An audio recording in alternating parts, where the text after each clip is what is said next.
You know, I was told that I would be so tired of winning. I'd be tired of all this winning. And, you know, I really believed him. I thought I'd be, like, incredibly tired. I'm not. I'm actually very much enjoying the fact that Iran is being grabbed by the balls right now. They are effing around and they are about to find out. They're actually already finding out with probably the coolest good cop, bad cop maneuver of all time. Trump just seemingly ended the Russia-Ukraine war. This is massive, and libtard media isn't talking about it. The official Trump government has now literally acknowledged and agreed that there is a great replacement happening. It is not a theory, and they called out the UN, possibly the greatest Overton window shift in my lifetime. And leftoids can't stand it. It's like there's a leftoid holocaust going on right now. These people are dropping like flies. Republicans are taking over California. Hassan Piker's scared about going to jail. The Cuba government is collapsing, and leftoids that all supported Cuba look like complete morons with the new information that just came out.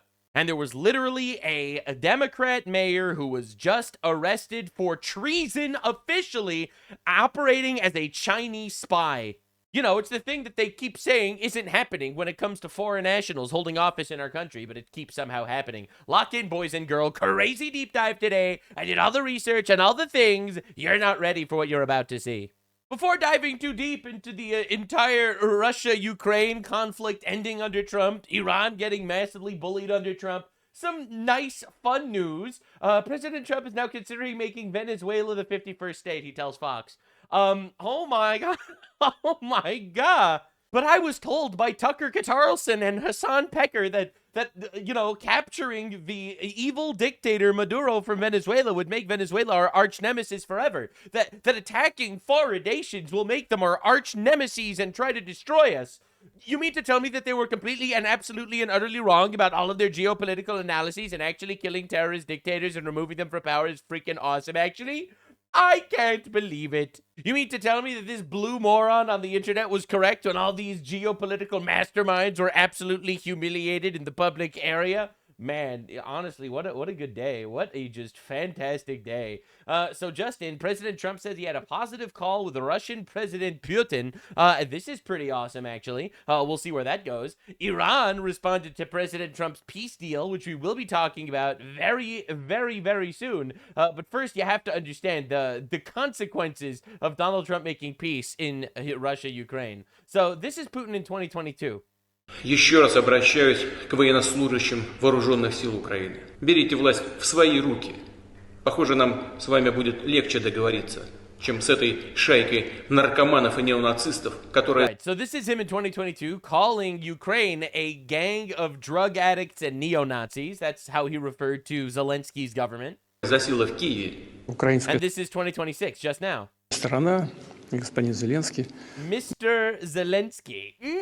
The tone shift. Now, a lot of people don't understand how Trump is playing geopolitics because you probably don't watch my content if you don't understand. Toppling Venezuela cucks Iran's oil shit. Then we obliterate Iran's oil shit, which cucks China's power and their ability to project power mostly in Taiwan and obviously globally as well. It also cuts Cuba off from the rest of the world so that we're going to be able to topple the communist regime there. And Russia, which gets a lot of its cheap weaponry from Iran, well, they're not going to be able to continue an endless war, it seems like. So it's almost like the Donald pushed a couple of buttons and all the dominoes fell right into place. Meanwhile, Zelensky's former second-in-command, Andriy Yermak, was just charged in a major corruption probe, which is pretty lovely to hear. It's almost like Trump was right all along. It was so easy with that same attitude. And I just don't think he's grateful. We gave him, in my opinion, $350 billion. Europe is in for $100 billion. We gave him $350 billion, and he's talking about the fact that they have fought.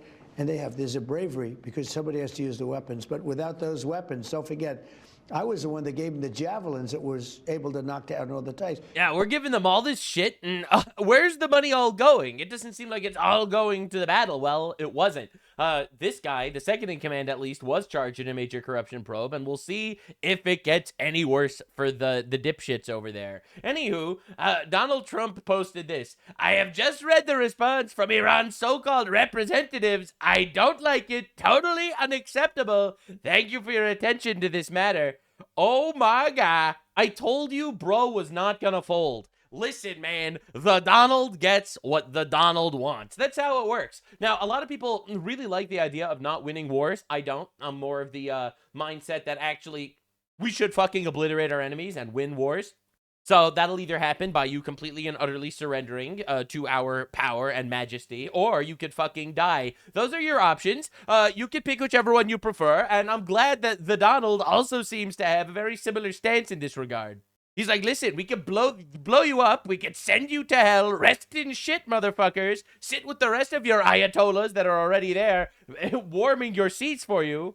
Or literally give us all the things. Let us come in and take the enriched uranium that you actually already had that's buried under the mountain because of Midnight Hammer. We'll take all that. We'll go. We'll keep an eye on you. We'll make sure that you can't build missiles and enrich uranium at all. And you'll become a completely and utterly failed state regime. Now, a lot of leftoids are like, but it's not fair.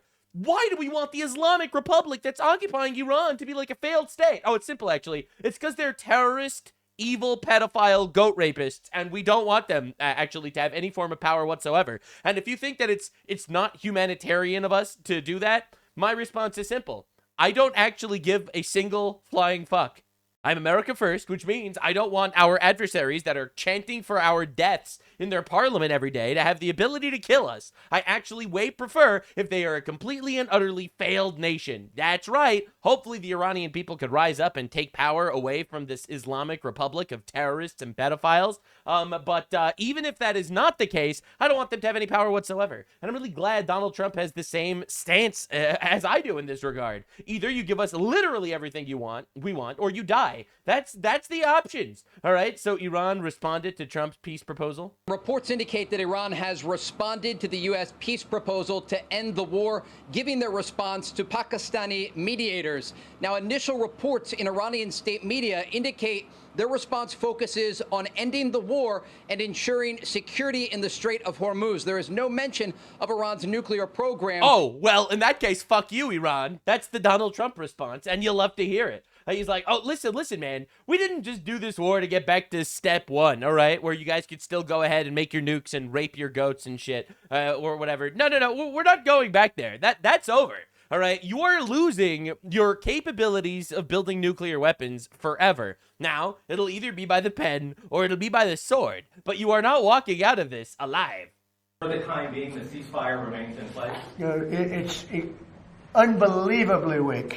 I would say, I would call it the weakest right now. After reading that piece of garbage they sent us, I didn't even finish reading it. I said, I'm not going to waste my time reading it. I would say it's one of the weakest right now. It's on life support. They understand these are all medical people. Dr. Oz, life support is not a good thing. Do you agree? Thank you, Doctor. I would say the ceasefire is Doctor, what are your thoughts on us killing Ayatollahs? Thank you, Doctor. Very cool. Anyway, yeah, so the ceasefire is on life support. On massive life support, where the doctor walks in and says, sir, your loved one has approximately a 1% chance of living. For the time being, the ceasefire... That's crazy, man. So, yeah, Trump dropping nukes from the Oval Office today. Yeah, it was just unacceptable. You know, a lot of people said, well, does he have a plan? Yeah, of course they do have the best plan ever. I mean, Iran has been defeated militarily, totally. They have a little left. They probably built up during no one's ever had a plan like I did. Out in about a day. But I have a plan. You know, it is a very simple plan. I don't know why you don't say it like it is. Iran cannot have a nuclear weapon. They're very dangerous. They're very volatile. It's a terrible thing that's happened. Imagine how many goats will get raped if Iran has a nuclear weapon. In the last 2 months, 42,000. At least that's what we know of. 42,000 people. They killed numerous people over the last week.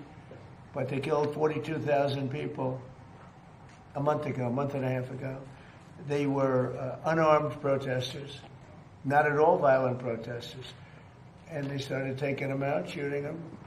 So we're not going to let them. That's the plan. You know, people say, what's the plan? The plan is very simple. The blockade, first of all, was a part of military genius, just like Venezuela was military genius. We have the greatest military in the world by far. True, Mr. President. And, keep cooking, we're stocked sir. up with great ammunition. We have much better stuff than we did 2 months ago when we first did the attack, shit. which knocked them for a loop. But We discombobulated them. very simple. Iran cannot have a nuclear weapon. They can't have it. And if they did have it, the Middle East would be gone, Israel would be gone, and then hit Europe probably next. We're doing a service to the world. You're And welcome, this has gone on world. for 47 years. Other presidents and leaders of other countries that have the power should have done it, but they didn't do it. True. But it's a very simple plan. Iran cannot have a nuclear weapon, and they won't have a nuclear weapon, and they didn't want to go that far. If you can believe it, they didn't. How stupid? Are they stupid people? They didn't want to believe it. Mr. think President, that, they well, are I'll get stupid tired people. of They're this, literally I'll get bored, inbred. I'll have some pressure, but there's no pressure. There's no pressure at all. We're going to have a complete victory. That's right. We've already, in theory, had a complete victory from the military standpoint. The military, look, their Navy is dead. They have 150. They had 159 ships. Right now they have 0, other than the little speedboats that go around that got taken out 8 a day by us. Awkward. They Awkward. have no air force. They have no anti. Nice destroyer. I will send a speedboat with a Muhammad, and he is ready to fire. You don't understand. You do not understand or comprehend the level of technology that we are up against in Iran. With giant slingshots, they fling camels at us. Well, it's not been going very well for them. Aircraft. Now they probably put the shoulder jobs into service over the last 3 weeks, probably. But essentially, they have no anti-aircraft. They have no radar. Yeah, they're gay. They're gay and they're dying. They're dying and gay. It's very bad. Now, the funny part about all this is that he's completely correct. And by the truth is, he's being proven correct every day because Iran keeps trying to blow up our boats, but they keep fucking failing because they have no military. They have a couple of gay speedboats and retards with, semi-automatic geriatric donkeys, and they keep trying to obliterate us with this shit. And, I'm not going to lie, it's not going to work. And they are being humiliated on the battlefield every single day while we're just maintaining our blockade, strangling them economically, and also by proxy strangling both China and Russia, and simultaneously forcing the hands of these retards to either give us a good deal or they're gonna die. Now, again, the humanitarians, the humanitaritards, these guys are losing their mind. It's like, oh my God, we're literally gonna destroy our enemy. Yeah. Yeah, we are. Next time, don't be our enemy, motherfuckers. That's right. Sorry, terrorists. You're gonna die. Anywho, Trump keeps going. Look, I've had to deal with them 4 or 5 times. They change their mind. They're very dishonorable people. The leadership. True. Don't forget it's the 3rd level. The 1st level is gone. They were unreasonable. The 2nd level is more reasonable. The 3rd level, nobody wants to be president, They say, who wants to be president? There's nobody raises their hand. That's rough, buddy. But Can you imagine having thoroughly defeated them so fucking well militarily that none of these people actually want to become president because they're just afraid they're going to get obliterated? They change their mind. I've had that in business many times. The mind changes, you call them. These people that you make a deal and then the next day they send you a document that takes 5 days to get there when it should have been there in 20 minutes. It's a pretty simple document. They will never have a nuclear weapon, yeah? Yep, that's right. So we can wait, and the longer we wait on this peace deal, the weaker and more economically volatile the country gets because of our blockade. So we are in no rush. A lot of people are really crashing out about this Iran war. And I will not lie to you, I think a lot of that crash out is completely and utterly unfounded, where people got mind raped by propagandists and Pakistani AI videos.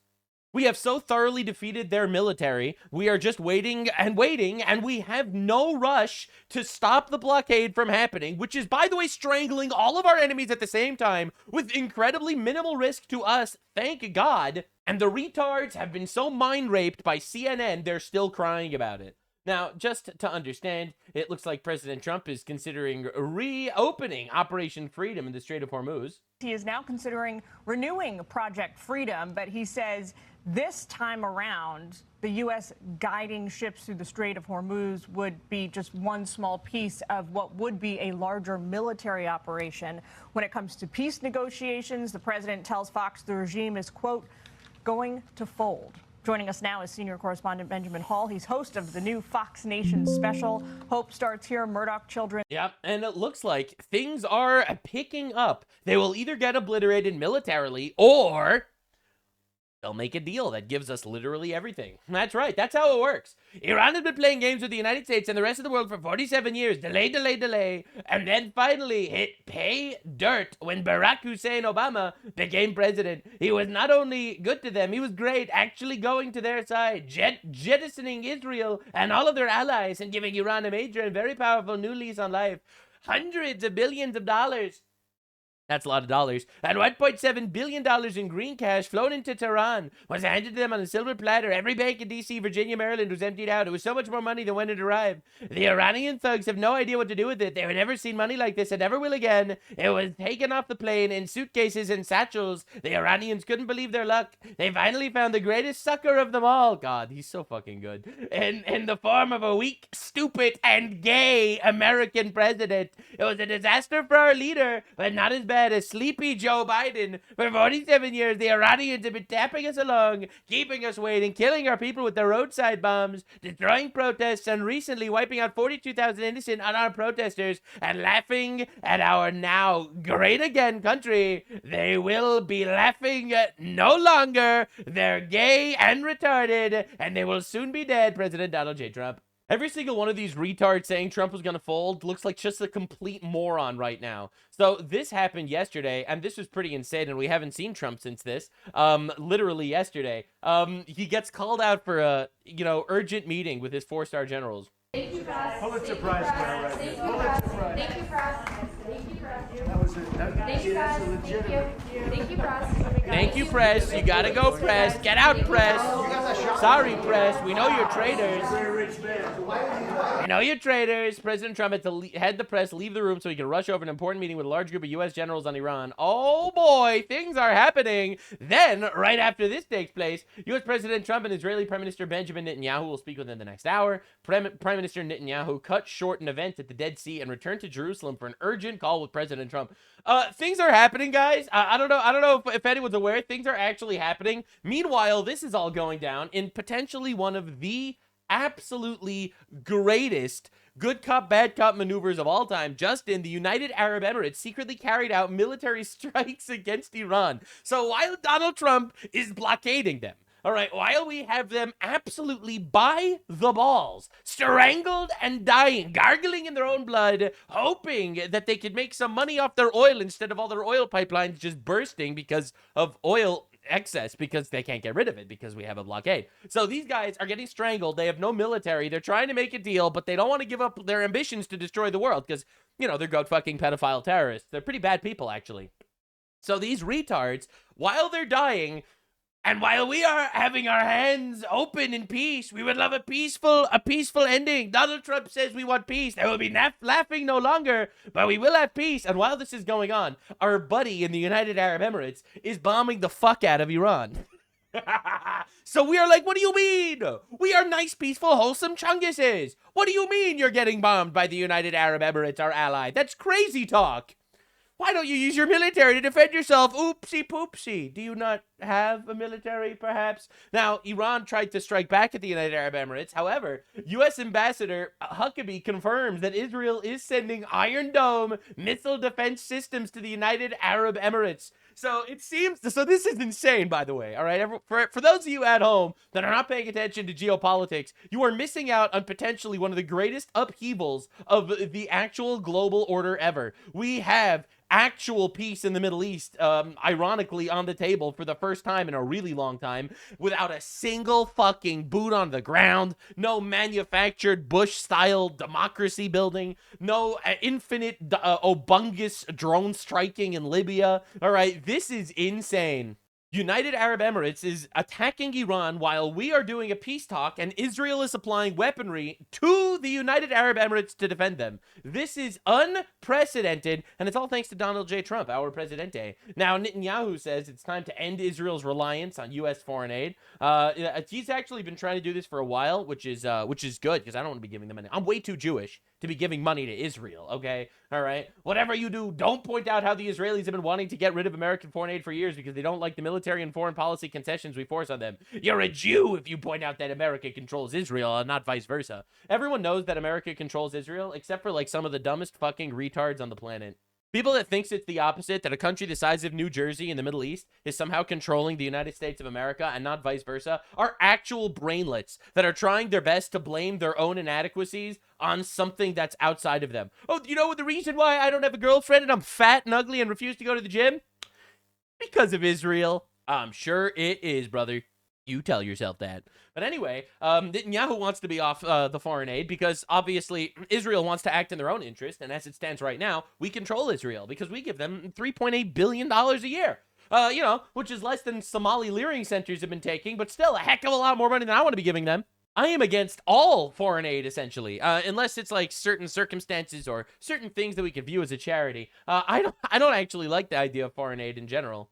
I also don't like the argument about different countries' rights to exist. No one has the right to exist. If you're strong, you survive. If you're weak, you die. No one has the rights to shit.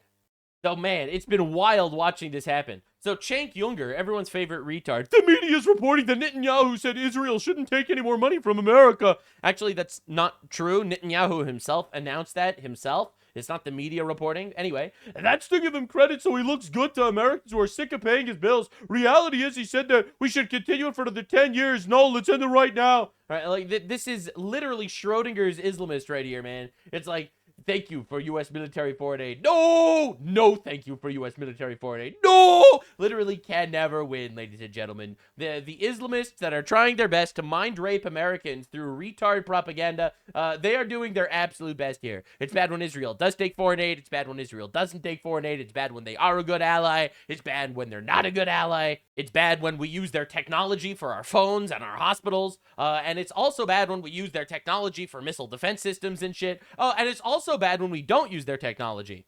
I am actually the real America First patriot here because I actually believe America is the strongest, greatest, awesomest nation on the fucking planet, and we are not completely getting ultimately mind raped by Sand, New Jersey in the Middle East, who has demonstrably helped us and aided us multiple times.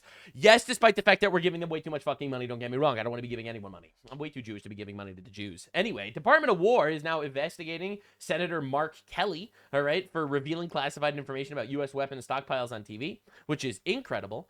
Captain Mark Kelly, says Pete Hegseth, strikes again. Now he's blabbering on TV falsely and dumbly about a classified Pentagon briefing he received. Did he violate his oath again? Department of War Legal Counsel will review. I actually fully support this, by the way. Now, to make things clear, on my stance on treason, treason will continue unless the appropriate punishments for treason are doled out. At the very minimum, this dude should lose his position in government and should lose his security clearance. And I think a moderate position would be literally putting him in jail for life or something like this. A slightly more radical position would be executing him, and it's not something I would protest against, to be honest. Quite literally, in my opinion, the life of every single one of our soldiers that's being put at risk because retards like this feel the need to blab to the media because they are literally rooting for our adversaries in the middle of a war. Every single soldier's life is worth more than this fucking traitors. Now, before I get smeared again for this, because every time I say something like this, someone takes me out of context to make it seem like I'm calling for political violence. No, I'm not. I'm calling for justice. Not extrajudicial killings, judicial killings. If, of course, a jury and a trial and whatever decides that that should be the case, I actually would support finally fucking punishing treasonous shitbags the way they deserve. Otherwise, they will continue to do this shit, and inevitably, people will die. Yeah, people get a lot of shit flung at me because, oh my god, Nux's stance on the Iran conflict, it's barbaric, it's draconian. Actually, I want our fucking enemies that are trying to kill us to die. I know that this is like a hot take. I think that we should be killing them, actually, and it's awesome when we do. My suggestion to you is to speak to your therapist and potentially cry about it because I don't see the Donald stopping anytime soon. Now, the Trump has also been involved in the leftocost, as we've been calling it lately here. It's really bad for these guys, like really bad. When I say Overton window shift, that might be the most underwhelming description of the total lib destruction that's happening right now. So first we got a little trolling, and then I have to show you what the State Department said to the UN. We are literally now politically acknowledging the Great Replacement fact. Funding. The Democrats, well, they suffer from Trump derangement syndrome, to be honest. They True, don't even Mr. know what they're President. looking at. They can't even see straight. Keep making fun of the But I have libtards, a new Mr. way President. out. I'm going to propose something the opposite of what I want, and we will have massive amounts of legislation. No, just all I have to do is say, We will not build the wall. And they'll demand it. Masterful gambit, Mr. President. No, I'm going to do it, Katie. We'll put it in. I think you're I'm going to go the opposite. That's the Whatever goat. is bad, I'm going to go for it, and they'll approve what's good, finally. Mr. President just officially condones breathing air. Leftists dying of strangulation. They've got Like, I remember when it's like Tylenol causes autism in babies if pregnant women overtake it, and then you get pregnant women all dying, overdosing on Tylenol. Like, you don't understand the level of tard that we're up against. Like, you think we're up against people with functioning brains, and that was your first mistake. All right, we are up against zombies, Satanists, and retards. Those are our adversaries. Now, this is the craziest update I think I've seen potentially in my entire life. I'm not even going to lie. Justin, U.S. rejects UN Migration Forum declaration, accusing it of promoting replacement migration. This is insane. This is the Overton window destroyed. It's over. It's cooked. We've obliterated it, the Overton window. It's gone. This has been called a white supremacist conspiracy theory everywhere. On Wikipedia, I think it's even still like that right now. Hold on a second. Wikipedia replacement theory. I'm telling you, man, replacement theory.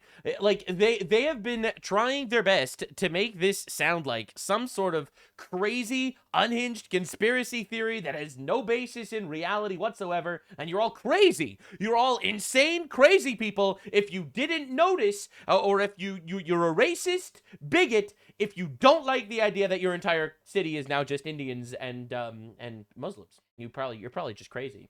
So great replacement, or also known as replacement theory, great replacement theory is the debunked white nationalist far-right conspiracy theory. All right, so this is the first line on Wikipedia, which, by the way, is one of the most biased websites on the freaking planet. You cannot trust anything you see on Wikipedia. All right, so but that's how Wikipedia operates. All right, pretty insane stuff. And this is wild. This is just absolutely abominable. So they'll come out here and they'll tell you, oh, this thing that you all know is happening. Well, it's actually not happening. And not only is it not happening, but you're a racist Nazi for believing that. Now, just to understand what I mean on a very basic level, this is Wikipedia, okay? Wikipedia, Republican Party, far right wing to far right. Democratic Party, center to center left. Like, yes, they want to mutilate your child's genitals and abort a generation of children.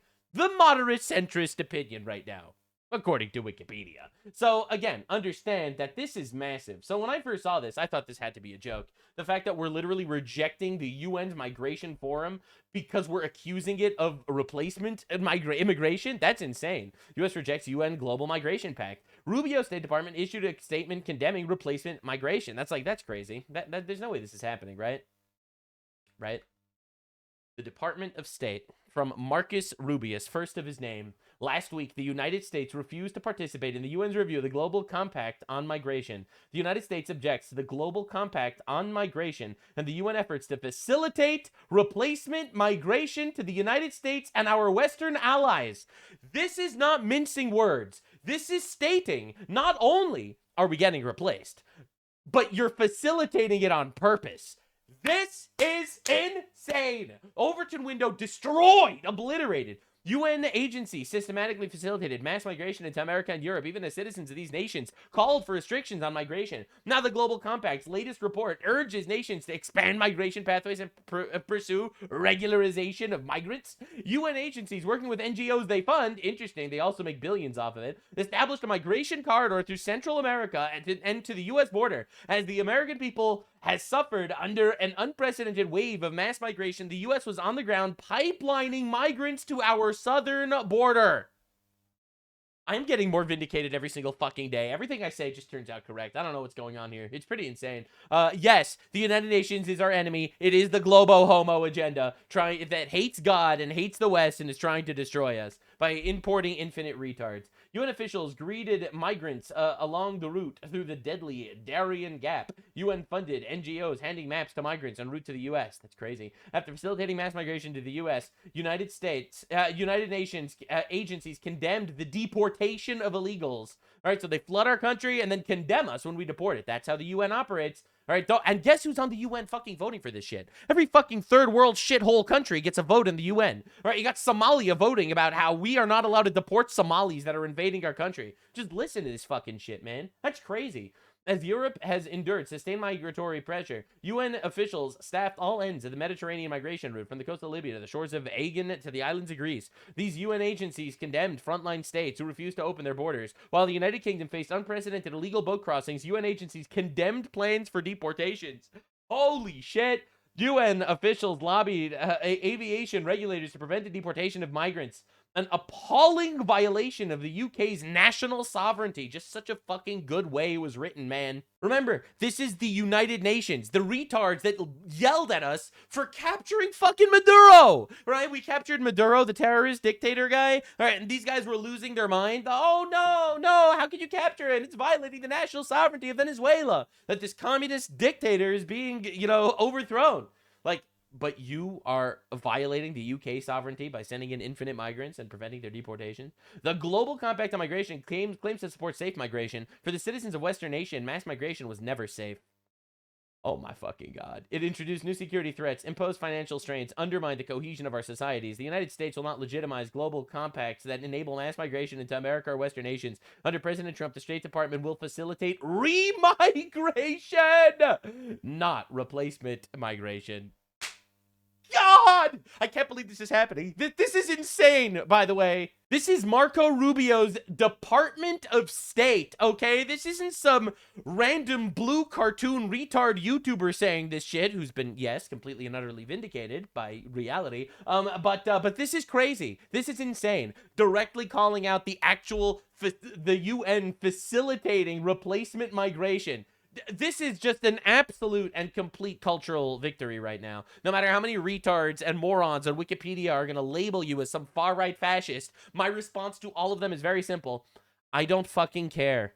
I don't care what you call me. What you call me is irrelevant. You know what I do care about? My nation, my civilization, my people. I care about them. I don't care about your opinions. In fact, your opinions mean literally nothing to me. Your boos mean nothing. I've seen what makes you cheer. Now, everyone's screaming about the fact that Trump isn't deporting enough people, which, to be clear, true. He needs to deport more people. But things are happening. U.S. colleges report a 20% drop in new foreign undergraduates amid Trump's visa crackdown. Fucking massive W. Texas public schools lose over 76,000 students in 1 year purely because of self-deportations. Oh my God. Like, the funny thing is, all the left has been doing by, like, basically harassing the public about ICE deportations is it scared the shit out of migrants, and the migrants are fucking leaving. Oh my God, bro. U.S. blows lid on UN replacement plot to stop illegal migrants from being deported from Britain. That's insane. Now, the leftoids, they don't want to engage in anything of substance. Their new massive crash out is the fact that there's a giant golden statue of Trump in Mar-a-Lago. And I'll be clear, I don't actually like it either. I don't believe in building giant idols out of gold. It's literally, this is like the words. In the words of the 10 Commandments, we got this one, But anywho, not a big fan of this. But my favorite thing is you got the libtards, all right, the godless communists. Do not turn to idols or make metal gods for yourselves. Leviticus 19:4. It's like, wow, the godless communists are quoting scripture. You literally have a metal freaking idol of yourself that you paid for. This dude paid for his own little fucking statue. Unbelievable, the level of retard we're dealing with on the left. And it's so over for them. Right now, they're openly admitting now what they're actually planning on doing. In a period of time, we do have these structural problems that need to be addressed.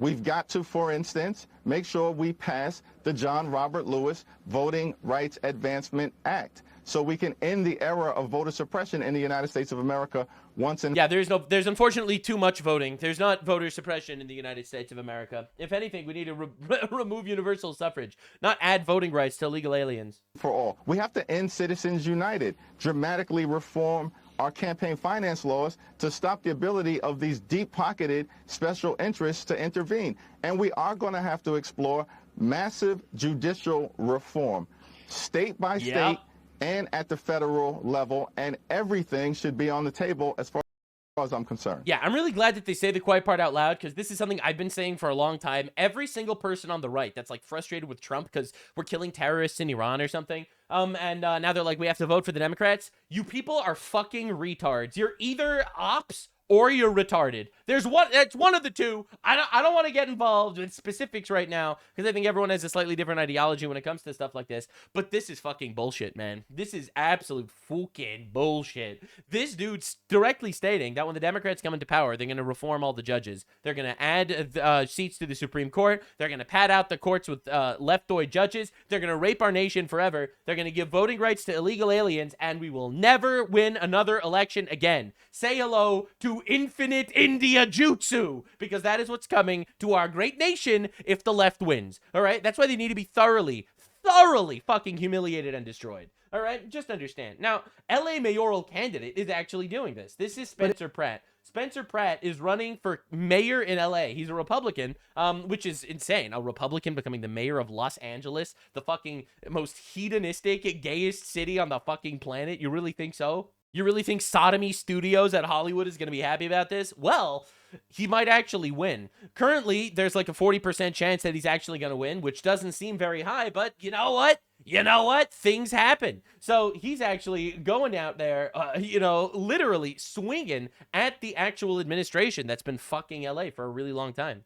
But in just the sense, it's an easy way out. Oh, we're solving this. We're working on this. Two ways you can look at it. I think they're all criminals. Thankfully, I've talked to the Justice Department sources, and city officials are going to go down.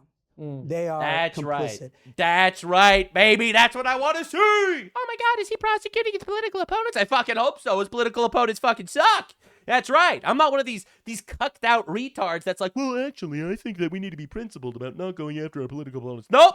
If our political opponents are fucking retard, traitor, dipshit, fraudsters, I'd be really excited when they go to jail. So this dude, Spencer Pratt, is like, well, actually, we're going to be putting city officials in jail for fraud. Here's the hard part about catching these people. They're literally taking money with poker chips, goods and services.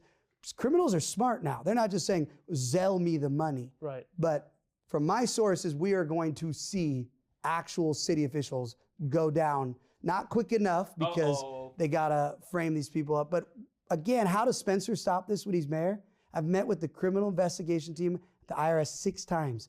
First week in office, you bring all of them in. We audit every NGO. That's right, every baby. document that hasn't been shredded. Right, baby. As some people, insiders at City Hall, have told me, they're shredding these documents.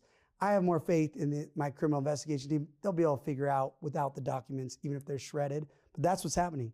They're shredding the documents. So let me. God damn. So they're terrified of this guy because he's a Republican. He's basically like, my house got burnt down in the fire. Your government sucks. You have more genders than working fire hydrants in this city. And I'm going to literally just tear this shit to the ground. And he's winning. And people are actually starting to be like, holy fuck, we need to get this guy in office. Now, this is the craziest part. They have been posting anti-Spencer Pratt propaganda constantly, blasting it everywhere. All right, they're like, Spencer Pratt, he's a threat to democracy, he's terrible, and the funniest thing is, all the counter advertising just makes him sound better. Republican Spencer Pratt is the last thing Los Angeles needs for mayor. Pratt opposes using taxpayer money to build brand new houses for our unhoused neighbors. Fucking based? Let's go, dude. Absolutely. I don't want our tax dollars to be funding our unhoused neighbors. Sorry. It's time for the homeless to get help or get out. Based? Based, actually. Yep. I don't need to be working my butt off so some retard, all right, I'm being honest here, so some retard could get more drugs on the street. All right? Nope. Sorry. I don't need to fund you shitting on the floor in my city. Is that really a hot take? I don't think so. Pratt thinks LA needs thousands more police officers. Based! That's right. All these illegals and criminals, get them out. Get them out. You can't go to an LA Walmart without getting someone to unlock the fucking underwear for you to buy it because people steal it so much. That's right. Rather than more social workers. Based! Republican Spencer Pratt thinks public employee unions should have less power, Thanks. not more. LA is on the right track and needs to stay the course. Vote no on Republican Spencer Pratt. Yeah, so the funniest thing is, like, this is like, it's the ultimate counter signal of all time. It's pretty insane to watch. All right, so Randy Fine, all right, he's a congressman from Florida. He just went on the Benny Johnson show to talk about how he's going to be pushing a bill personally to deport Ilhan Omar. The president of fucking Somalia patriot comes in, and in whatever language they speak is like, yeah, that's right. Clicks and whistles. That's what they speak in Somalia. Is like, he just translated. He's like, Ilhan Omar is the member of Congress from Somalia, not from America. Like, we're well aware of that. She's our Somali member of Congress. And I was like, this is despicable. Yeah. This is a totally despicable thing to say. This is something that is disqualifying in the extreme. And you've been sort of notching exactly how disqualifying Ilhan Omar's residency inside of Congress actually is. And you want to kick her out of Congress. Can you explain, how are you going to do that, Congressman? Well, look, she's a problem on so many levels. So true. About the Somali loyalty. She's There's retarded. The issue That too. Of immigration fraud, which is the real issue that we're waiting on.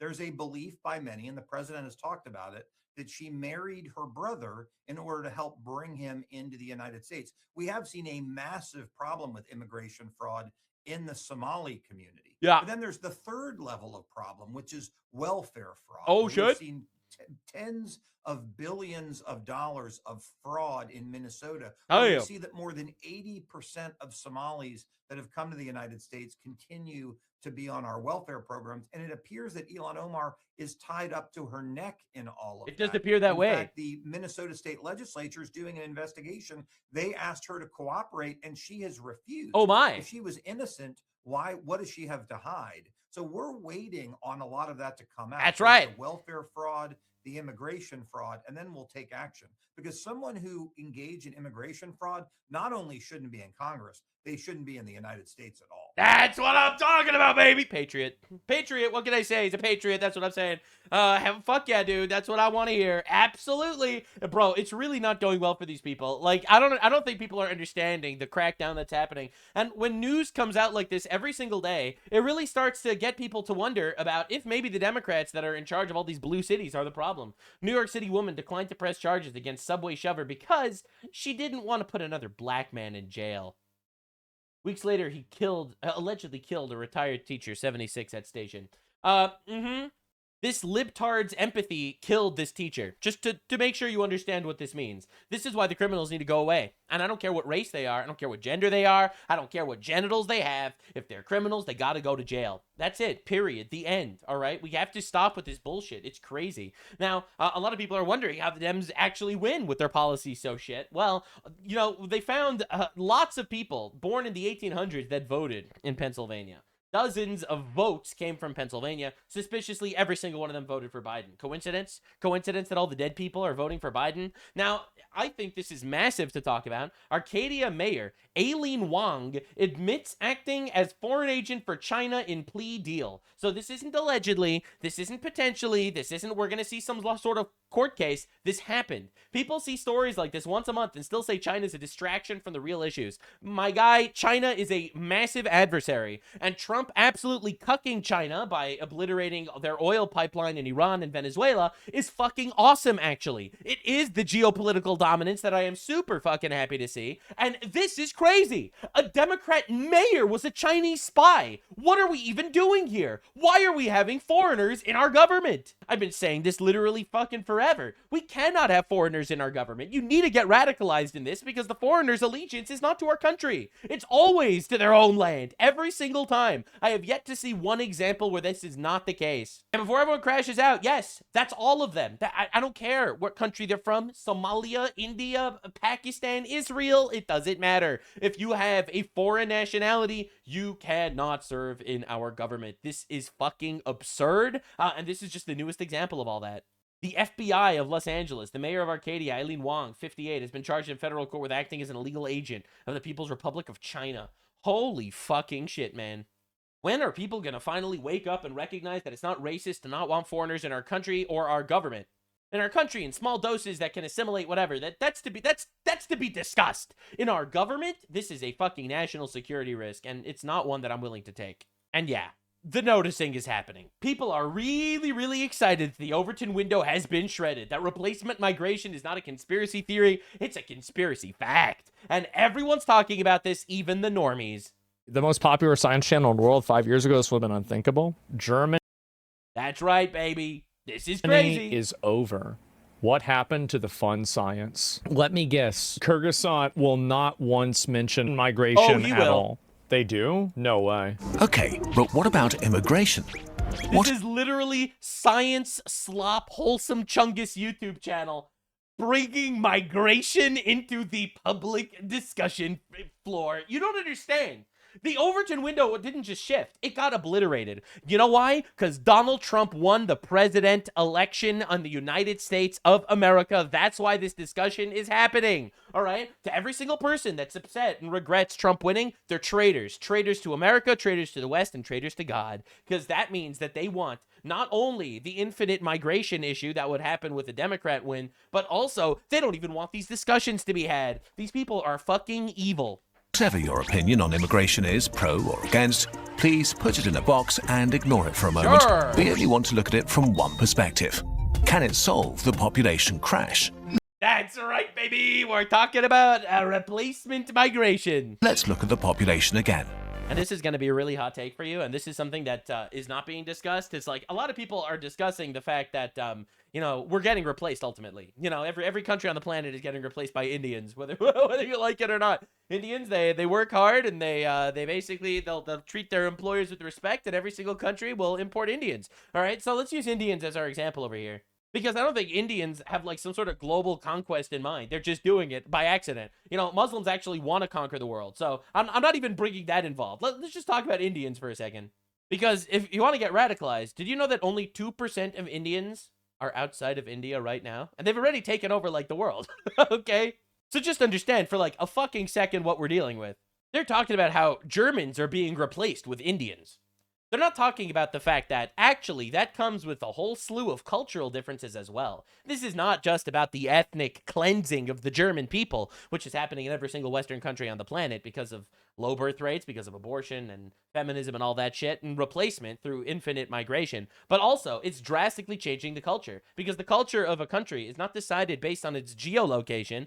The culture of a country is based on its people. If you take all the Germans out of Germany and you replace it with only Indians, you're just going to get another India.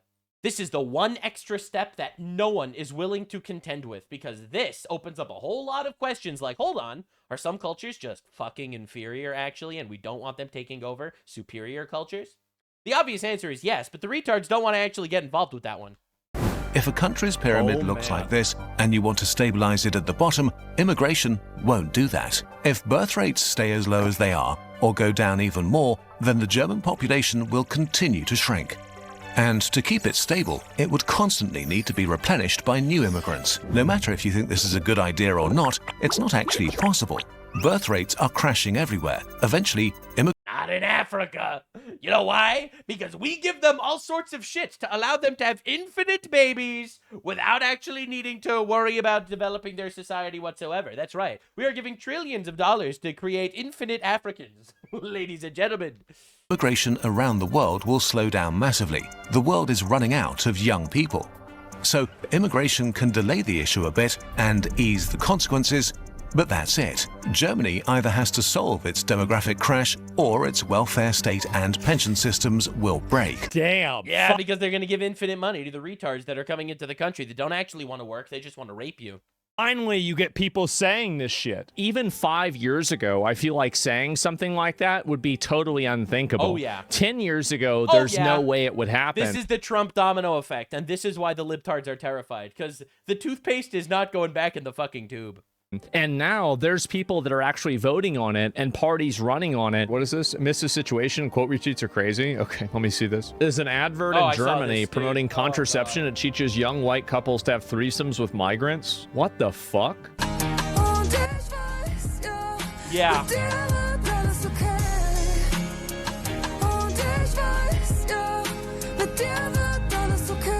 Isn't that beautiful? Isn't that awesome? It's just me, Adolf, and Muhammad all together. Okay. This shit's disgusting, by the way. Wow, that's weird. That's really, really weird. No, it's actually disgusting. It's AI. I don't know. Okay. I'm telling it's you, man. 1930. I'm telling you, man. Look, this is what I've been saying. Boy. You keep pushing people, you're not going to end up with a Trump. You're going to end up with an actual Hitler. Told y'all this was going to happen. The more that they push this stuff, the more you're going to have people push back. This is also, I saw this is kind of surprising. Overall, no, it's not. Crime rate by nationality. This is like I don't even know what the graph says. I just saw the graph with like numbers going up with like Algeria on the bottom. I'm like, okay, I get it. Is in Germany. No, actually, this is why, and a lot of people are like really mad at me when I say this. This is why discrimination is actually fucking awesome, and that is why that I don't think all nationalities should be treated as strictly like when you're at an airport or a metal detector. I just think that sometimes you should just be like waving some people through and holding some people back. You know, purely science-based statistically. Okay, this isn't coming from a racist place. It's just if Algerians are committing way more crimes than, let's say, Japanese people, I was gonna say white people, but all of a sudden that gets racist. But like, let's be honest here. Indian nationals commit crime at an 18x rate of Germans, and a nearly, this is what's crazy, 100 times more likely to commit crime than somebody from Japan. That is insane. That is... Yeah, it's almost like different cultures are actually different, and some are fucking worse. And when we import infinite people from these worse cultures, it makes our country worse. It's like, and people cry about it when it's like, you know, they see me at the metal detector, and I'm like, you know, I'm a white American English-speaking guy, and they'll wave me straight through, no problemo. And all of a sudden, they'll be a little iffy when Muhammad comes in with a big backpack, and it's like, listen, am I really supposed to say, wow, this is discriminatory and evil? Absolutely fucking not. Now, the leftoids are really mad that they are losing an actual vice grip on public sentiment on the planet. They worked so hard grooming people and shaming people and canceling people for wrong think and not being stunning and brave, and now it's all backfiring because we have a little thing called freedom of speech. And now that we can actually discuss things freely without getting banned to oblivion on the internet like we did under Biden and stuff, we can actually engage with arguments that completely and utterly shred the false reality of every single leftoid on the planet. And the YouTubers are mad. All right, we got Hassan Piker crashing out. We got this other lefty historian, video essayist talking about how we need to kill white babies. Not exaggerating. There's a real thing that he's advocating for. It's really bad in like leftist YouTuber land. It really is. So this is Hassan Piker being insecure about his small head. Why are you always in a suit? I'm a suit guy now. This is it. I'm in my suit era. I think we already established. Bro got jealous of Nick Fuentes. That part of the reason why I'm in a suit all the time is because, you know, moms and dads are watching. Two reasons. One, he's losing viewers, actually. Moms and dads are not watching. Makes my head look bigger. All right, insecure about the small head, check. Number two, a lot of conservatives come in here to watch lately to see what's going on, and understandable. If I had a terrorist broadcasting on my in my backyard, I would also be paying attention. As a chatter correctly pointed to, wearing a suit, basically like lingerie for old conservative ladies. Yeah. They love that. There are 0 old conservative ladies watching Hassan Piker. That shit gets them horny. And in their horny moment, they just are a lot more receptive to what I have to say. This is how we spark the revolution, ladies and gentlemen. Yeah, so he's trying to spark a revolution by making old conservative women horny, which is ironic because this is how he used to dress. I'm really glad that we've gotten out of the whole cross-dressing abomination against God phase. And also suspiciously, he has an entire history about sexualizing old ladies. I would argue that it's weird, but then again, Hassan Piker is actually a terrorist-supporting, dog-shocking, German brothel-going, ditty party-enjoying retard, so sexualizing old ladies is kind of low on the list, you know, being that he allegedly raped a 15-year-old in Germany. So, honestly, wearing a suit is basically like lingerie for old conservative ladies. Gets them horny, and in their horny moment, we spark the revolution. So true. Anyway, Hassan is having a really bad day in general. He can't go anywhere without people crashing out and making fun of him, mostly because he's a complete dipshit, retard, terrorist supporter, anti-American piece of garbage cockroach that's gonna get deported. That might be part of it. So this is pretty great, honestly. This is him crashing out that someone called him a white person because he's not white. What he's doing here is smearing Connie as a Zionist in defense of you because she reacted to something. She reacted to some completely indefensible statement of yours. See, this is what I mean. It's like, really, it's indefensible. You find it indefensible. You find it defensible for a white supremacist organization who has actively tried to fucking tackle affirmative action initiatives, which have now led to the anti-DEI movement that we are currently in. Based? You find that to be so fucking... Based? That's awesome. Sometimes you can't be talking like that, white baby. See, this is what I mean. First of all, suck my fucking cock, okay? I'm a goddamn Muslim American who gets fucking called a terrorist. I'm a Muslim American. I'm not white. Hassan Piker, ladies and gentlemen. I'm a Muslim American, all right? And first of all, he's not religious at all. And being a Muslim is a religion, all right? It is an ideology, all right? It is not actually an ethnicity, all right? So he's a complete fucking retard on, like, every single level here. Every fucking day, okay? Are we doing racism Olympics? Are we talking about what kind of Hassan Piker can't believe people call him a terrorist when he advocates for Islamic terrorism every single day. That's pretty shocking. Now, anyway, he has a giant crash out here. Racism is institutionally completely appropriate? Yeah. What do you think? Who do you think receives more fucking dick eating on a daily... It's not racist to call Hassan Piker pro-terrorist. It's mostly because he's pro-terrorist that people call him that. It has nothing to do with him being a Muslim. It's just him being, coming from a Muslim background. Honestly, it absolutely solidifies my stance on things, which is a lot of Muslims actually just support Islamic terrorism because Islamic terrorism is actually literally bred directly from Islam. The Quran loves Islamic terrorism, and Islamic terrorism is a byproduct of Islam. Look, man, people call out there are some Jewish terrorists and there's some Christian terrorists, and sure, absolutely, don't get me wrong. But when you absolutely look at the sheer scale and ideology, you wonder why Islamism is a branch from Islam.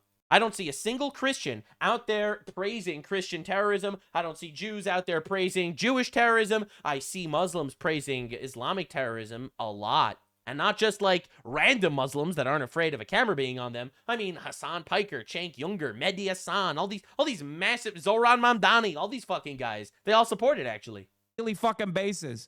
Oh my God. White baby? We're not talking about like black Americans living in Jim Crow South here. What the fuck? So, bro, a gigantic crash out.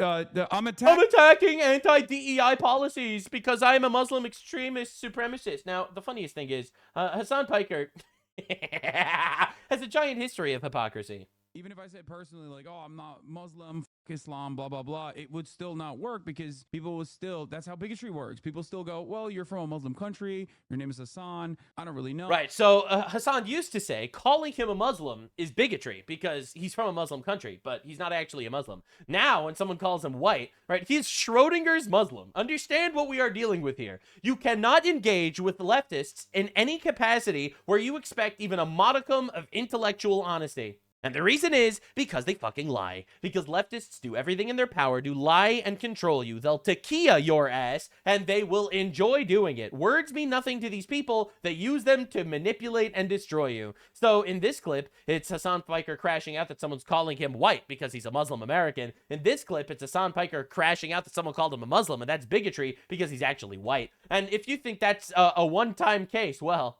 Realize at a certain point that it's because I'm brown, or myself included. I'm brown. I am white too. I am white. I'm Muslim. I'm Muslim. I don't agree. You must be white. I am white. I am white. I'm Muslim. I am Muslim. I'm living in the West. You really hate white people, Jesus? Dude, I am white. Right, so this is a minute-long compilation of him being white sometimes and a Muslim sometimes and brown sometimes, and that's Hassan Piker, ladies and gentlemen. This is how the left operates. And you know, I'm honestly so happy that this exists. I'm so happy that this clip is here, because this is a perfect microcosm for how the left operates in any capacity. they're okay with violating the First Amendment when they're banning people for COVID misinformation, or when they banned Donald Trump from the internet while he was a sitting president. They're totally fine with that. But is Donald Trump criticizing Jimmy Kimmel for praising his assassin? Wow, too far. Violation of the First Amendment. Some sort of shooting happened somewhere in the United States. We have to stop the Second Amendment. I hate the Constitution. Guns bad. Trans person shoots up a school. What? Second Amendment is so powerful. Of course trans people should be able to have guns. You can never engage with these people in good faith because they don't actually have some sort of grounding philosophical or moral foundation to anything they say or believe. This is the party of infinite sex trafficking on every possible level, from migration to, I don't know, homosexual parents buying children. The party of infinite rape and covering up those crimes with all forms of migrants coming from third world shitholes. But simultaneously, they are pro-woman and anti-man, and all men are bad, except for George Floyd. That guy's fucking awesome. The party that is against political violence, except they endorse every single political violence against right-wing people you could think of. This is why you can never, ever engage with them properly, all right? Realize at a certain point that it's because I'm brown, or myself included, I am white too. I'm Muslim. Right? So this is what we're dealing with, and you're dealing with Schrodinger's douchebag every single fucking time. Now, Hassan Piker, it's like... he had a really bad day. Right, this is him basically saying that Japan was right during World War II and we were wrong. And Pearl Harbor was not an unprompted attack by the Japanese. We're doing a poll. We have to fucking see. I have to see. Go vote in the poll. They teach Pearl Harbor like it was an unprovoked attack in America, bro. Wait, what? Giant pause because he's the least entertaining person alive. The pause continues. He's crashing out. He's losing it. Oh my God. 88%. By the way, I'm talking about being illiterate, but I wrote didn't. Yeah, so this is Hassan Piker being like, oh my God, 88% of my community thinks that Pearl Harbor is an unprompted attack? I can't believe it. Pearl Harbor was based, actually. Now, here's the crazy part. The crazy part is, Hassan Piker calls himself anti-imperialist, and this is something that I had like in a debate with some people talking about how the left is anti-imperial and stuff like that. They're not anti-imperial. They just root for the other fucking empire, all right? Like, community note is brutal. The unprompted attack on Pearl Harbor was Imperial Japan's response to the embargo placed on Japan as a result of Japan's unprompted invasion, imperialism, and genocide campaign against China and its neighboring states in East Asia. So, just to understand what we're dealing with here, Japan were not like these goody two-shoes, wholesome Chungus people that we victimized, forcing them to attack Pearl Harbor. They were our imperial enemies. Yes, them bombing our shit because we put an embargo on them to stop them from committing a genocide on behalf of our adversaries. Actually, that is fucking unprompted. And, well, we ended that war. You know, very, very effectively. Very efficient way to end that shit. So now we got Hassan Piker glazing another imperial empire, just not ours. He just likes the other ones. Hassan Piker going crazy. Asmongold made this post. This is genuinely fucking insane, with Keir Starmer kill all white people. As like the quote, right-wing discourse is now about hallucinating victimhood and freaking out about it endlessly. Now, to be clear, this is actually kind of happening. Like, just in basic leftist spaces, they are pushing the agenda of actually just killing white people.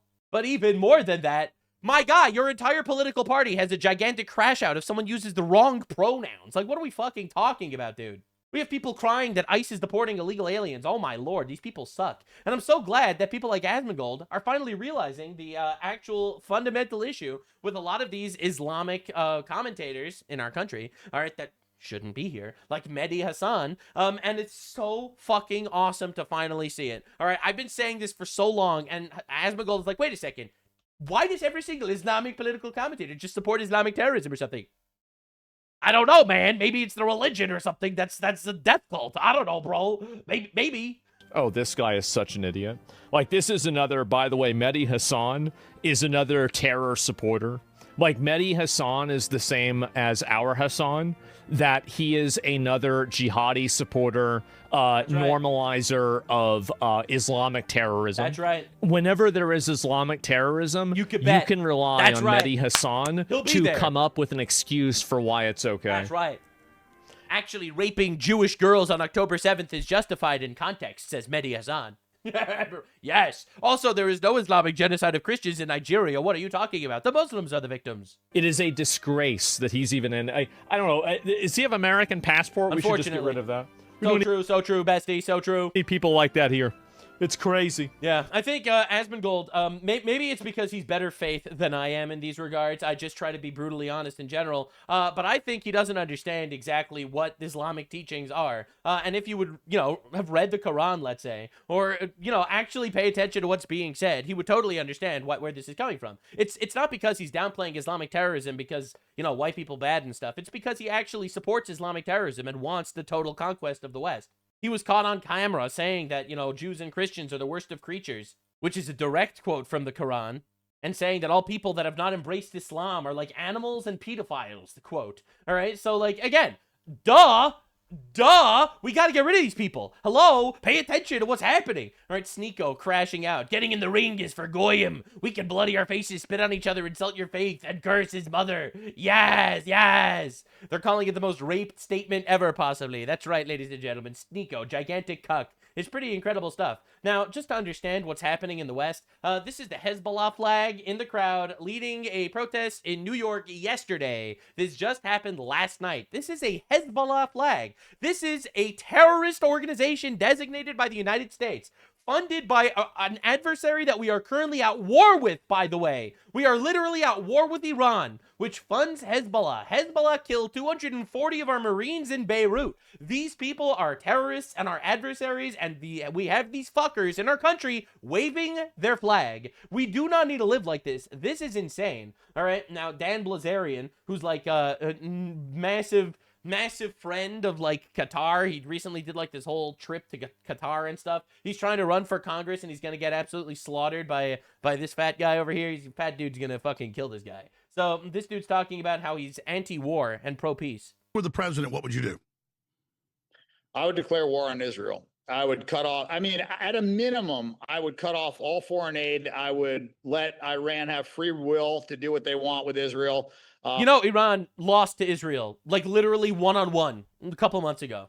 Right? I would kind of let the problem probably take care of itself, to be honest, because it's pretty hilarious stuff if he thinks that that's how it's going to go at all. First of all, we have Netanyahu talking about how he's trying to wean off foreign aid. Netanyahu says it's time to end Israel's reliance on the U.S. foreign aid. He's trying to get off of foreign aid. All right, but this guy is so fucking retarded. He doesn't realize the fact that, yes, there are 2 billion Muslims that are trying to kill 15 million Jews in Israel, and they're failing because they're low IQ inbreds for the most part, and they have been absolutely and utterly, thoroughly humiliated by Israel, even when Israel was getting zero foreign aid, like in 1967. All right, just to understand. So this guy, super peace candidate, he wants to become president so he can declare war on Israel. All right, also, he hates America. Absolutely could be a fucking asset. And if he is, he would be doing exactly what he's doing now. First of all, fuck America first, dude. There is no America first. Yeah, so again, we have these anti-American Islamic retards trying their best to get places in our government solely with the ideology that they want to promote the actual values of Islam.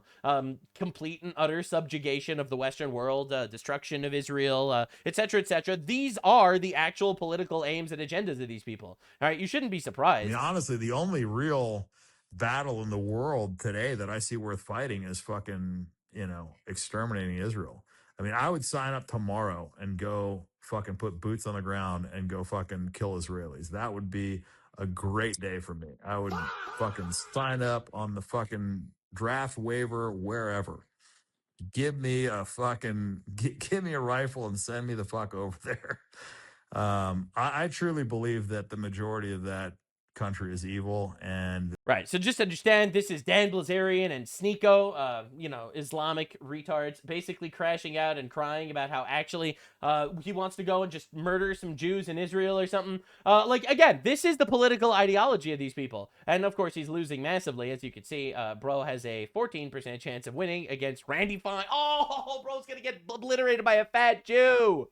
Oh, that's rough, buddy. That's really rough. Now, just to understand what our adversaries are promoting, Marjorie Trader Greene, who recently backstabbed Trump and abandoned the party, all right, said that actually this is the Armenian that Randy Fine is talking about when he says Armenians should not be in Congress.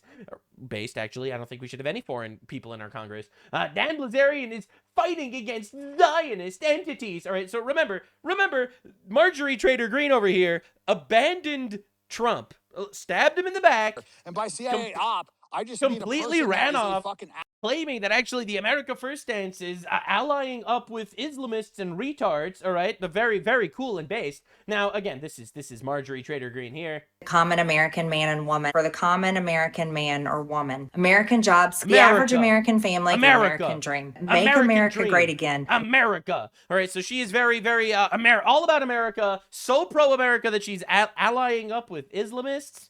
What? Trying to take down Trump? What? Also, while she was in Congress, she allegedly made $100 million on insider trading, and get ready for the craziest twist of all time. She fled the country. She moved to Costa Rica. She sold her house and she moved to Costa Rica, and now she lives there. That's right, because she cares about America so much, as she sells it out to Islamists, making hundreds of millions of dollars, backstabbing Donald Trump, and fucking off to Costa Rica. Isn't that pretty incredible, watching all these people completely fall apart like this? It's crazy. Now, ICE has been spotted in the Muslim-dominated Dearborn, Michigan, arresting illegal aliens. So the raids are still going, which is lovely. But understand, it's only a matter of time until you realize it's actually too late. All right, just understand what we're dealing with here. All right, so grooming gangs are now in the United States.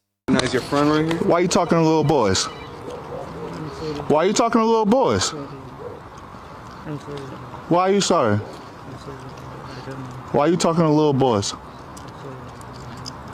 How sorry are you? How sorry? So allegedly, this is a Muslim guy who's trying to lure and groom an 11-year-old Christian girl to Pakistan as part of a Pakistani grooming gang. And authorities intervened before he could carry out the abuse, apparently. But this is crazy, by the way. It's insane. It's pretty wild. Now, new reports say that New York City schools are teaching kids as young as 5 about Palestinian resistance. What the fuck, man? Palestinian resistance is terrorism, by the way. Just understand what Palestinian resistance means. Branding Jews as genocidal white supremacists and openly supporting Hamas and its martyrs. Excuse me, what the fuck? We're teaching 5-year-olds to support Hamas terrorist, rapist, sex slavers, martyrs? What are we doing here, man? What are we doing? And we shouldn't be surprised, because this is happening in Brooklyn. This was yesterday in Brooklyn, New York. What the fuck is wrong? All right, so here we got some girl in a red keffiyeh just attacking a random, I guess, Jewish lady over here. That's pretty nice. That's lovely. Love to see that. It's pretty wild watching it happen everywhere. And we're just supposed to accept and normalize the fact that this is happening.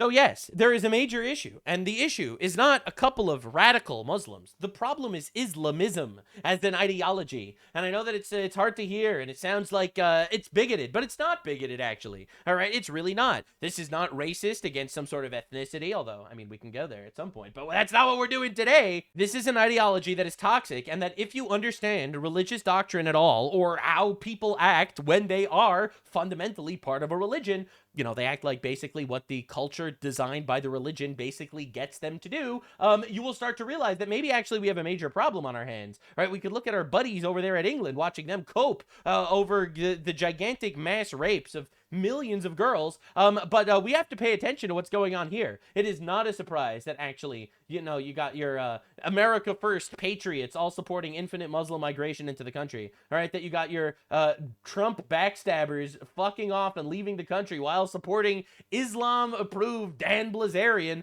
purely because of his hatred of Israel or Jews or whatever. You got Hassan Piker pushing his leftoid revolution bullshit while sitting here and underplaying Islamic terrorism, supporting Japanese imperialism while hating American imperialism. Like, it's the craziest shit in the world. And I'm really glad the normies are waking up and finally realizing, hold up, I'm starting to think these guys are fucking evil, actually, and hate our country. Yeah, I actually think it's a major problem, and we have kids, 5-year-old kids in schools being taught from the perspective of Hamas rapist, sex slaver martyrs are actually fucking awesome and the good guys. Because that's how the left grows. The left doesn't grow by having children and raising them to have nice values and shit. The left grows by grooming kids into their ideological death cult. And if you thought those were bad YouTuber crash outs, you're not ready for this one. You're not ready. A crazy video going viral. What is this here? Masked libtard suicide. Who is this guy? All right, so this is a libtard historian on YouTube. 1.5 million views? What is this? When people ask me why I got snipped, I generally kind of gesture vaguely All right, continue.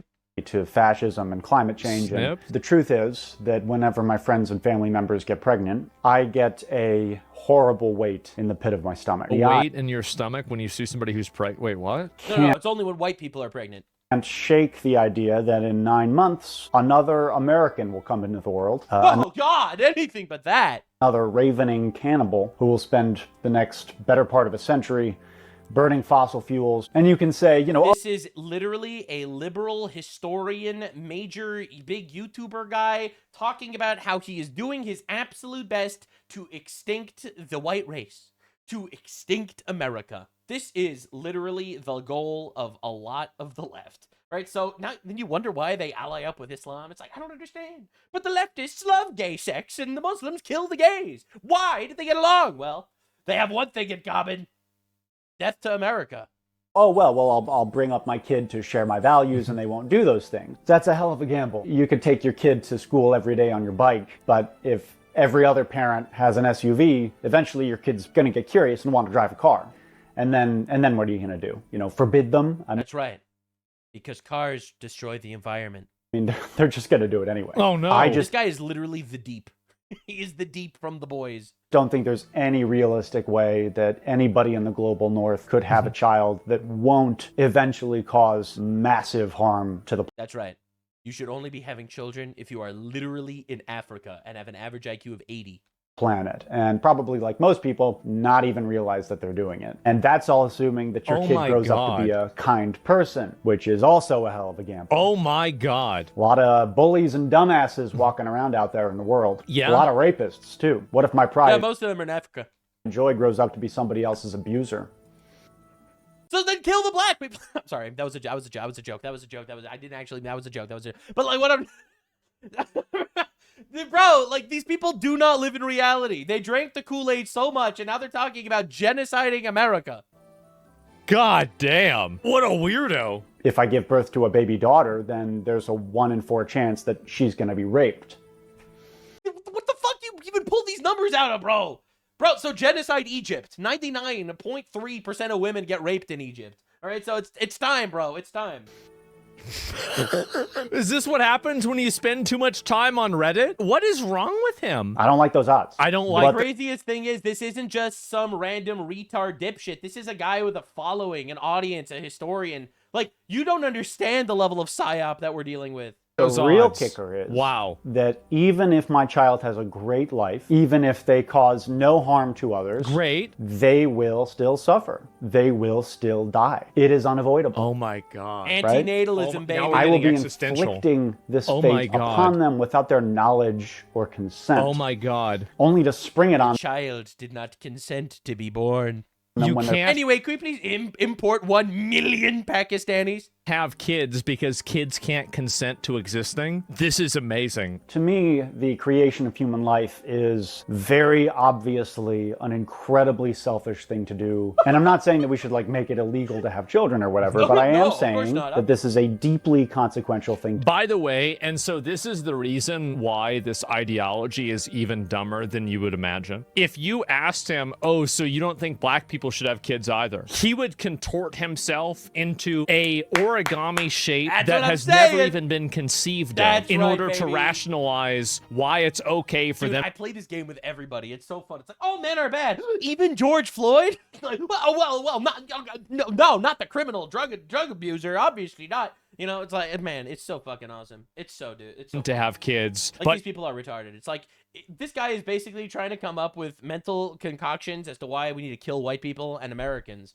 But actually, we should be having infinite third worlders taking our place because, you know, they make society so much better. Not you. Oh, well, that's just what people do at this age. I want someone to take care of me when I'm old. As though that were anything other than vanity. On Dude, if Reddit was a person. Graph makes a lot more sense now. Oh, this guy's fucking awesome, actually. It really is. I'm so happy that we have people like this actually going out there and saying this dumb shit in public, because I think a lot of leftoids are taught this shit. They're groomed to believing this garbage, this big cuck energy. Man, God is good, you know? Be fruitful and multiply. The first commandment in the Bible. All right, emulate God, and God created life.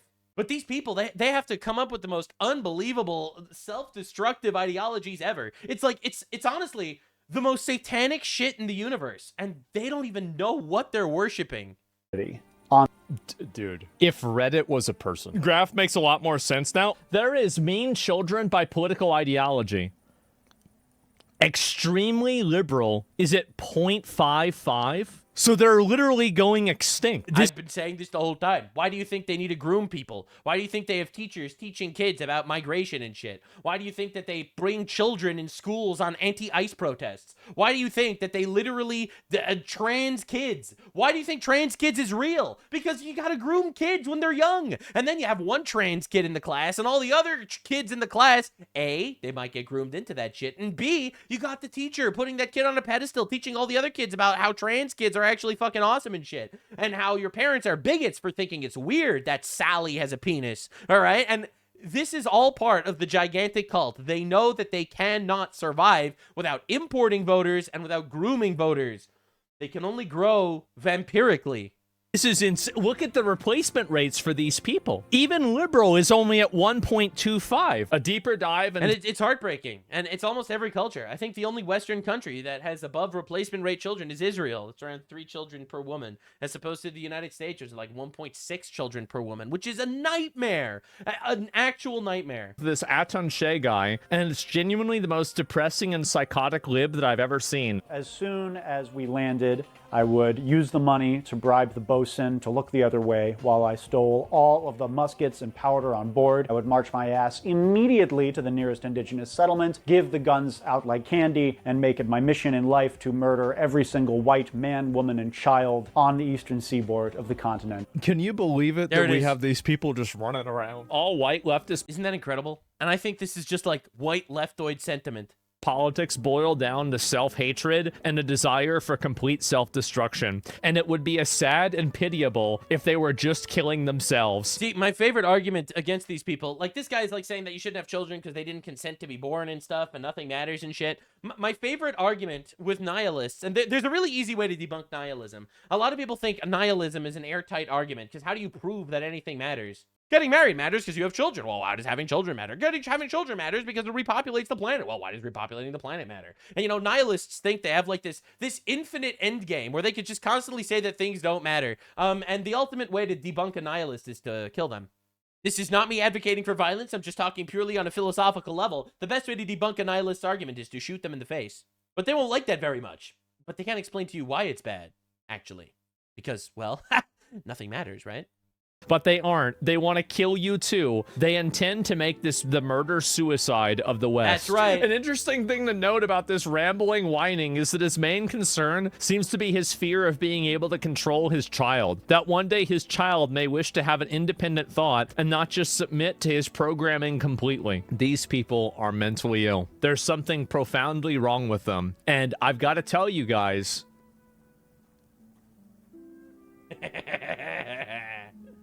Parents' Day, that's right, not Mother's Day, Parents' Day. Because what if no mother? What if we are just 2 homosexual men that decided to purchase a child? Remember, guys, buying humans is illegal unless you're a homosexual. And our problems are not American alone. Our problems are throughout the West. You know, the West, based on Christian culture, based on biblical values, is at war with the forces of evil. Now, I would argue that this is a war of biblical proportion. But to all the people that don't believe in that stuff, this is just all the societies that don't believe in the one true God that are currently trying to completely genocide the societies that do believe in the one true God. It's probably a coincidence. Anyway, 13-year-old girl from Rotherham, UK went missing at school. I wonder what happened to her. Individual family stories. One of the very first was from a grandfather who rang from Rotherham. You're not ready for this, wanted man. To talk about his granddaughter. 1 month after her 13th birthday, she'd gone to school and then gone missing, and the school had rung her mum, who'd immediately rung the police. who'd said, "Don't worry, love, she'll turn up as soon as she gets hungry." She didn't turn up that afternoon, that evening. And at 2:30 in the morning, the next morning, a woman on the other side of Rotherham had picked up the phone and dialed 999 because she'd heard a young girl screaming in the house next door. Police had gone round to the house. They found this 13-year-old girl with another young girl. She was almost completely naked. She was blind drunk, and she was with 7 adult Pakistani men. She was drunk and leery. And South Yorkshire Police arrested the 13-year-old girl for being drunk and disorderly.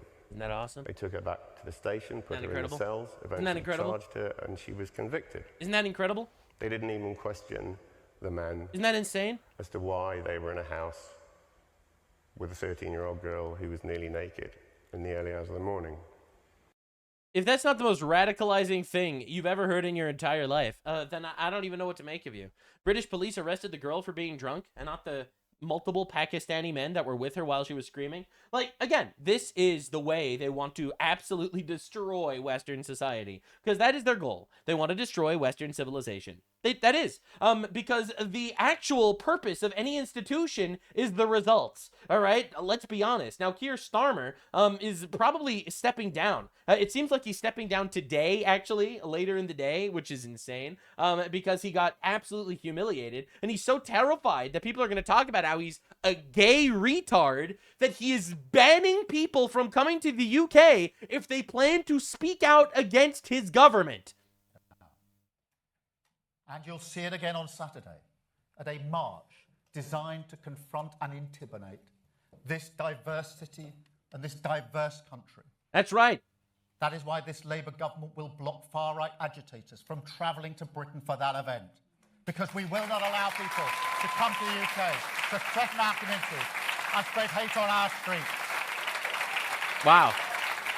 He's so terrified that people are going to speak out against the diversity of the country that he is banning every quote-unquote far-right agitator. Understand, people are coming in by the 100 every day on little boats from fucking Pakistan. 0 issues, no one cares. 0 checking. But if you're trying to come into the country to speak at a political rally about diversity, then you're a threat to the nation, and we're going to ban you from the country. Now, the funniest thing is, we actually called him out for this. JD Just Dance Vance called him out for this shit a couple months ago. So know that there have been infringements on free speech that actually affect not just the British. Of course, what the British do in their own country is up to them, but also affect American technology companies and by extension, American citizens. So that is something that we'll talk about today at lunch.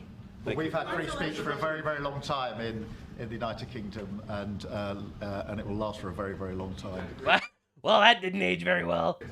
Well, no, I mean, certainly we wouldn't want to reach across US citizens. Of course not. Anyway, meanwhile in England...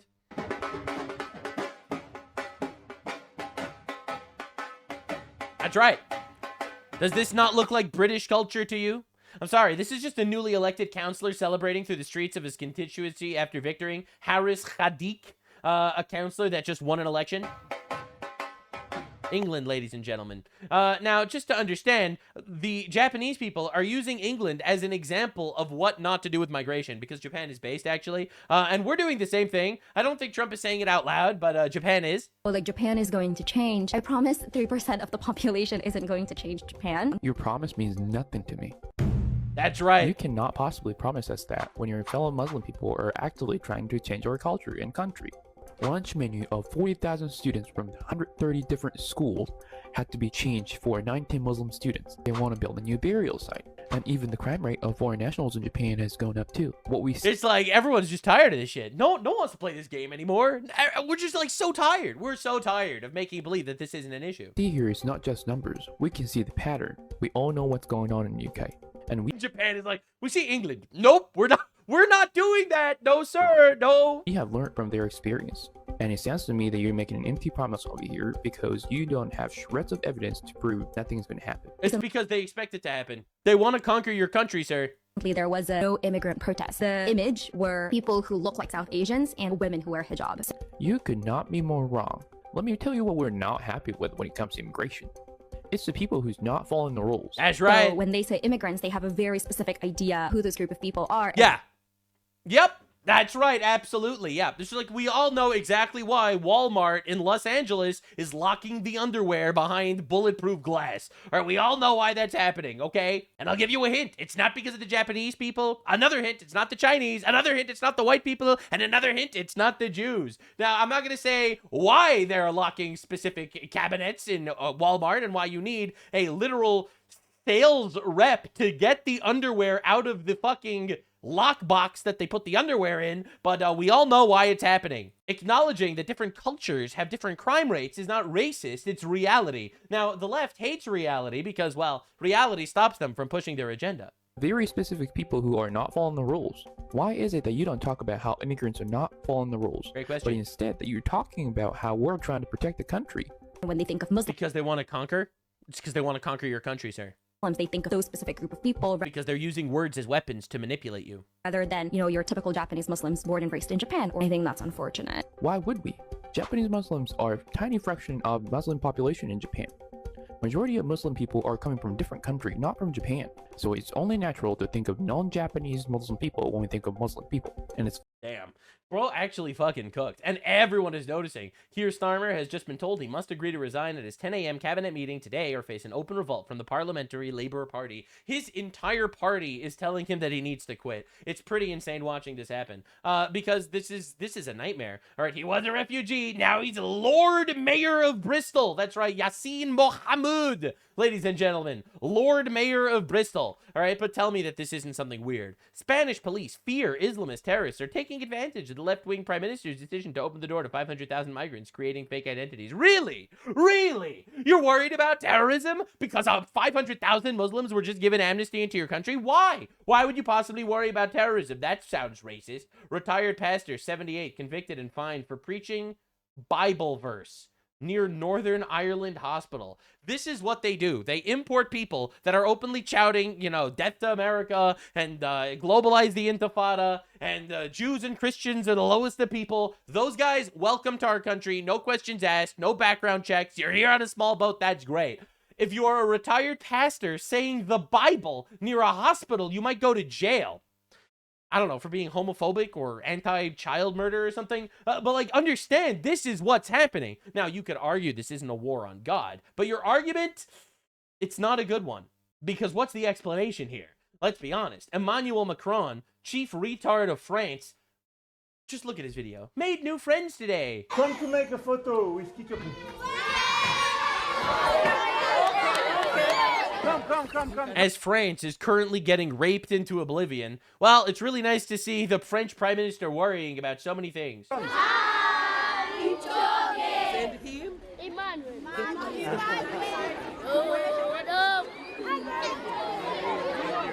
that beautiful? I think that's just gorgeous. Now, an Islamist reportedly attempted to ram his car into a rally standing with the people of Iran and Canada. This just happened yesterday. This is an Islamic terror attack, by the way.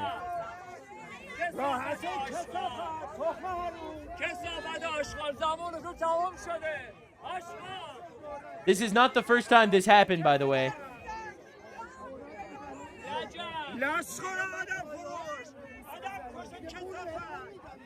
Not a single recognizable language, man.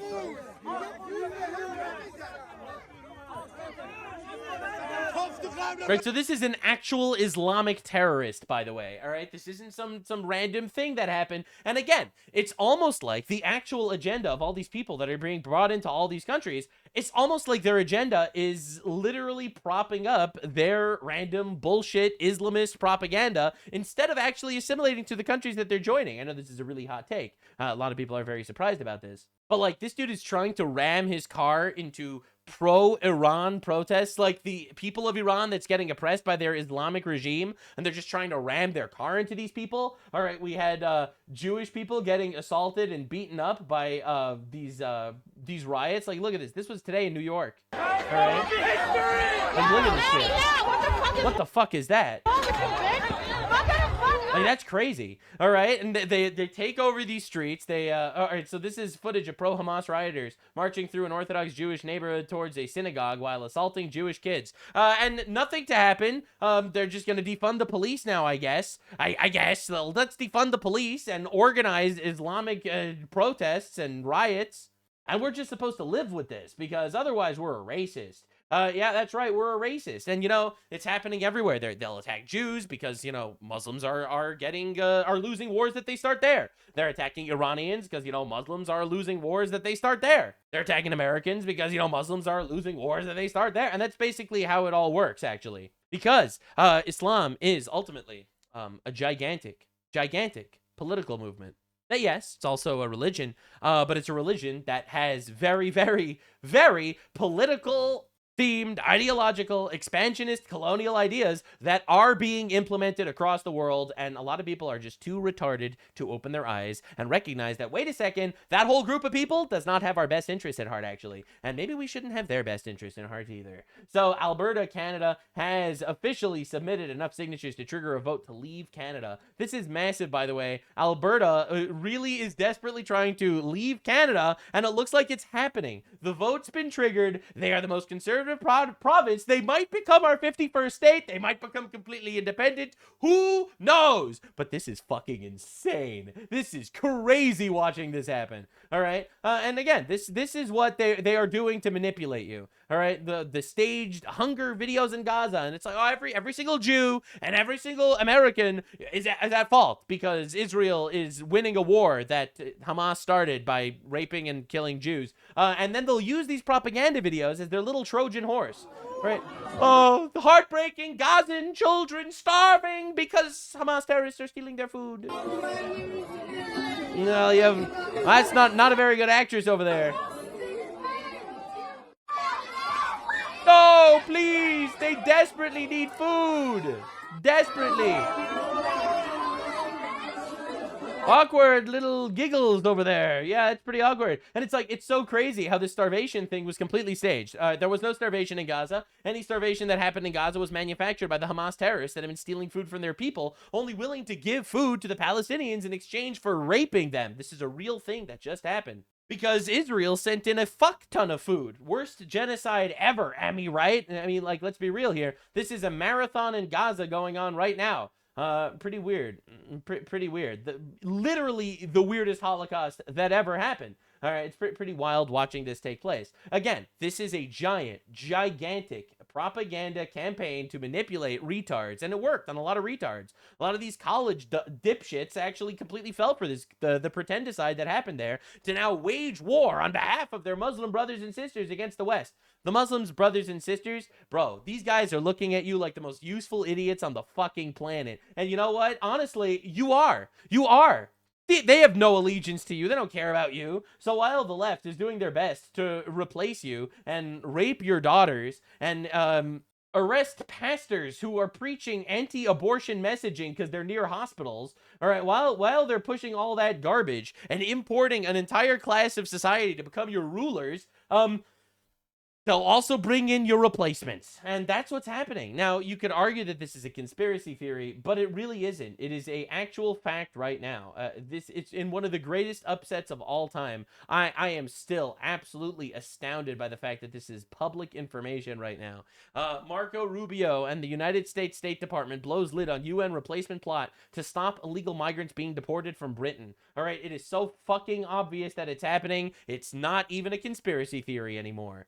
We're just supposed to make believe that this is normal. Now, this is wild. It's wild. Everyone saw this coming, and no one is surprised about it, but it's so satisfying watching people finally recognize what's going on.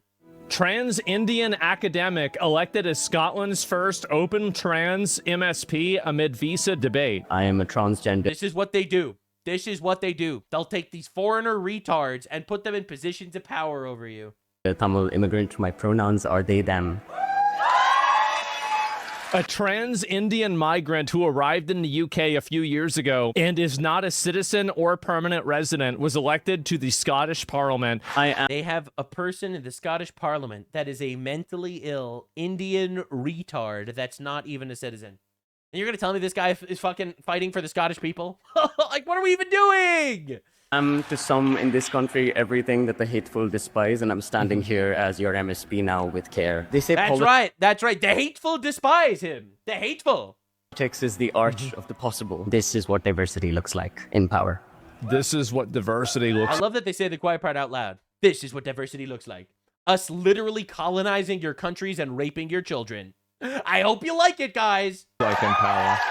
That is a great argument against it. Not legally able to work in the UK, but now gets $77K a year for being elected? I guess so. The UK now has a political party called Muslim Independent. Yep. Wait, what? Yeah, I told you about this like a week ago. Muslim Independent Party in the UK? And Wait, it's what growing, too. The fuck?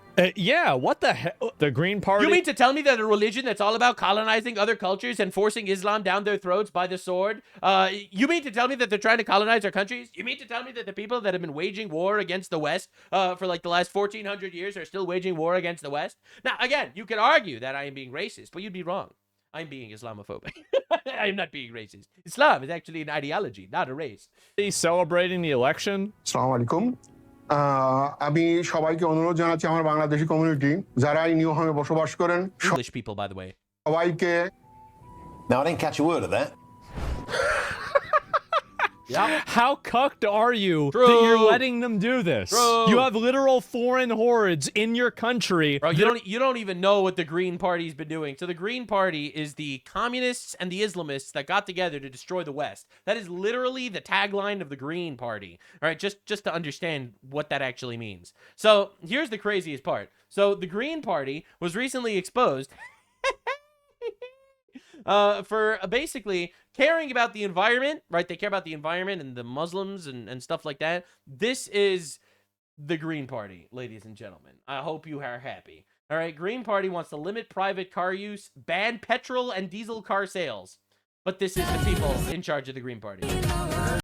All right, just understand how cucked and raped your country is. These are the people in the Green Party in their supercars trying to ban your cars. All right, just understand how raped you are. All right, just trying to paint a picture. That are voting, just send them back. The state of English politics in 2026. आप अपनी जिम्मेदारी पूरी नहीं करते ऐसे counsellor जो है आपका काम होता है कि काउंसिल अंदर के जाकर काउंसिल चैम्बर में जाकर बोलना हमारे ऐसे ऐसे काउंसलर हैं जो 10 साल से 15 साल से 20 साल से बैठे हुए लेकिन खुदा की कसम I think that this is one of the main components that a lot of people don't really understand is that a lot of people outside of Western society, they are going to vote on a racial basis. They found his Twitter page and obviously he hates white people. And this is him saying, goddamn white people. What a surprise. What happened to the diversity thing? They only say diversity. Diversity is all the other colors. So they can trick stupid white women into voting. That's right. Yes. Words are a weapon. They don't believe in the things they say. Voting for them, and then they'll do whatever they want for themselves. Another racist person. Asmongold is coming along nicely. Person that hates white people has now once again been elected to office by one of these far left parties. If you are a white person and you're voting for these parties, you are disenfranchising and you are disadvantaging everybody in your family, your kids, removing retroactively your They were groomed into believing that they are the problem. Actively your history. But even Reddit's crashing out after they elected a non-citizen to the UK. Oh, Reddit's getting mad about this? Oh, here we go. Queer Tamale immigrant elected as Scottish Green, and I'm an immigrant. Even I think it's insane that someone can become an MSP without being a British citizen. The sooner that you... Because this will stop. There is an end to this. Yep. My opinion... That's right. It'll either stop with a Trump or a Rupert Lowe, or if you go far enough, with a Hitler. But this shit's gonna stop, because people are gonna get tired of it, and people don't like getting absolutely raped in their own country. All right, people do not like the fact that their entire civilization is dying because of a couple of suicidally empathetic retards. All right, no one wants this, and no one stands for this, and the people will rise up against this. It'll either happen the easy way or it'll happen the hard way, by the ballot or by the bullet. Is that you should just deport these people and get rid of it and say, okay, guys, let's stop being crazy and move past it. There are two outcomes for this event. Number one is that it's a page in the history book. Number two is that it's a chapter. That's right. No, the only way this is going to go is either it's going to happen through the election cycle or through a civil war. But this shit will stop inevitably. People don't like getting conquered by retards. People don't like that the orcs are in the Shire. And at some point, people are gonna, you know, make sure that that fucking stops.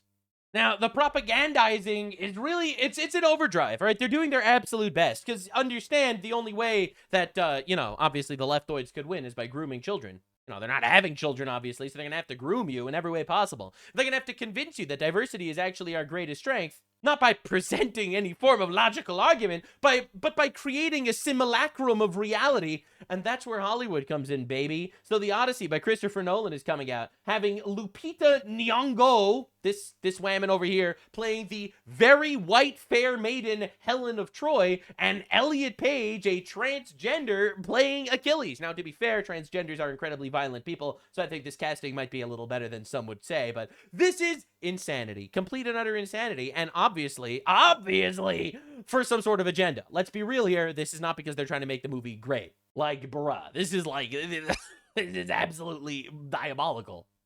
So I wanted to look into an actual professional's opinion on all this, because it is obvious that it's going to be some sort of propaganda. To be honest, I was really excited when I heard that Nolan was making The Odyssey, because Christopher Nolan has made some good stuff. And I'll be real here, this is like the ultimate, like, historical epic that we could truly make a massive impact on the market. And then they decided, oh yeah, we're going to get some queer, lesbian, transgender black person to be playing Zeus. All right, and it's like, all right, bro.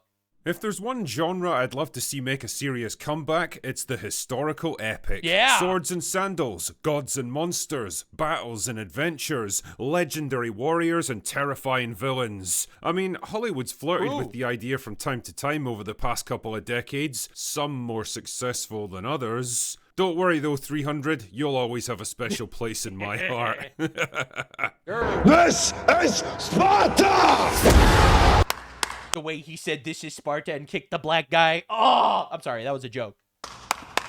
But it seems like this year, things might finally be changing. Christopher Nolan has turned his gigantic quantum space brain away from discovering the secrets of the universe and assembled one of the biggest all-star casts in modern... No shot, this is the cast. ...modern Hollywood. Oh my god, it's all the cucks. He literally got the cuck Avengers. Charlize Theron and Anne Hathaway and Elliot Page and Tom Holland and Zendaya's probably the most astroturfed person of all time. Like, she is not a good actress at all, but they put her in literally everything. She's also just incredibly mid, all right? I'm not like one that normally comments on women's looks, but like we are literally putting these actors and actresses to into like up to the main stage, man. Bro, what are we doing here? What are we doing here? This is like average Polish or Israeli barista just absolutely mogs the shit out of, you know, American actresses right now.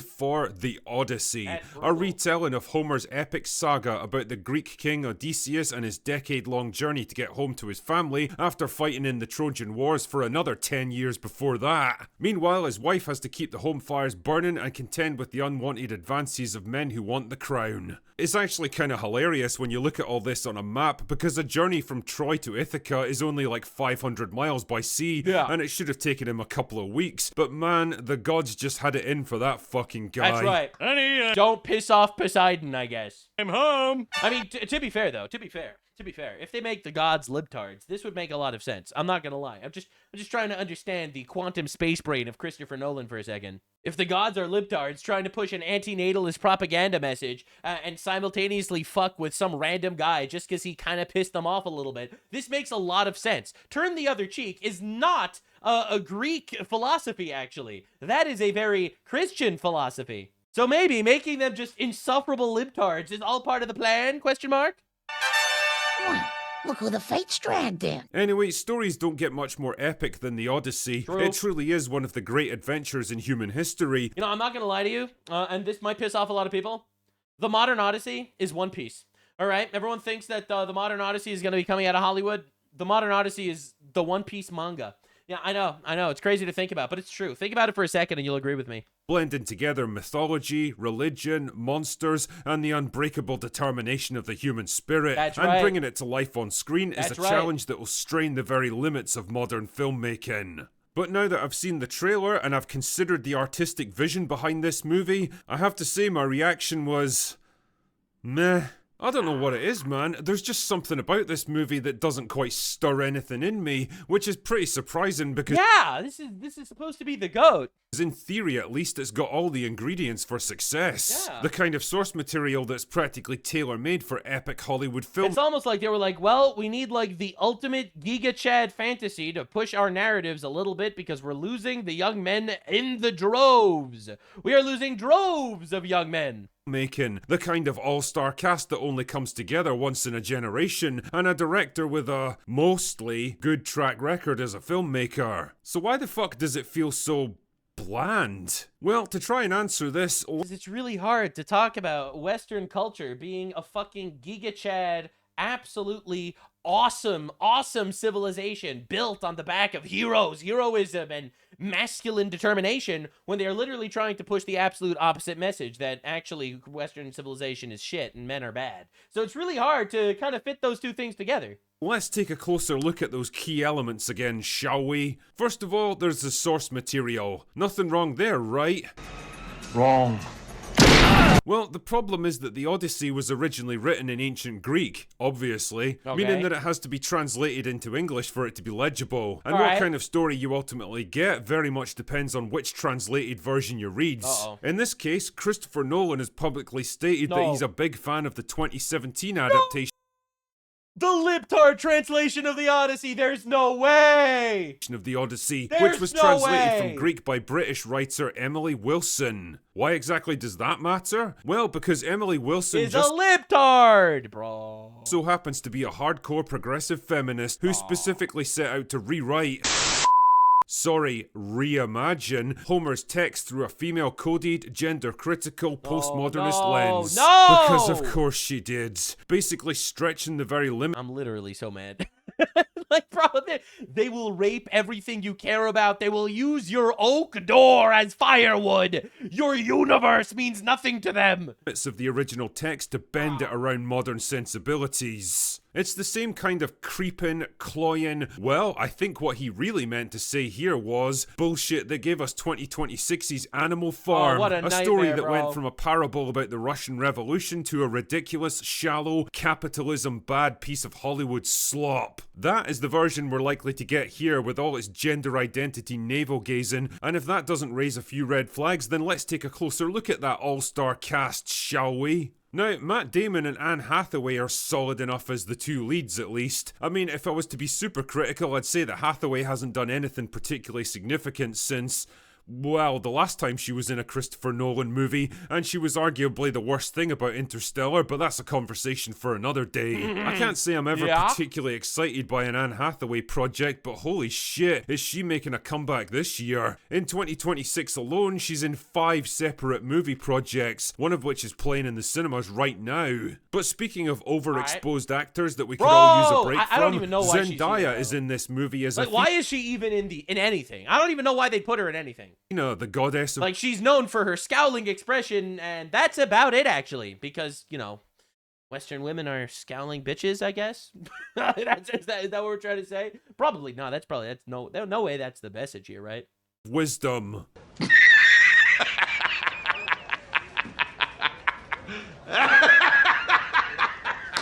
Holy fuck, man. This girl's become the female equivalent of Pedro Pascal. Bro. She is just everywhere all of a sudden, God. and for the life of me, I cannot understand why. I have never seen a single Zendaya performance in my Never seen a single expression other than scowling.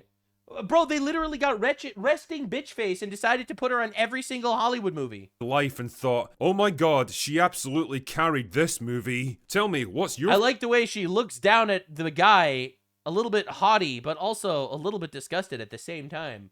Favorite Zendaya expression? The angry frown, the confused frown, or the confused angry frown? Yes. Yes! Elliot Page is also in this movie. As what exactly? I don't fucking know. A drummer boy, maybe? I think Achilles, bro. Page is like 5 feet tall and weighs 90 pounds soaking wet, so I don't really see how they're gonna fit in amongst all those big... And a retarded woman. Greek soldiers and terrifying monsters. Lupita Nyong'o is widely rumored to be playing the Greek princess Helen of Troy, which if it turns out to be true bro. would make about as much sense as Papa Asuido playing Severus Snape, but hey, what can I say? It's Hollywood, baby. Thank you, Rachel.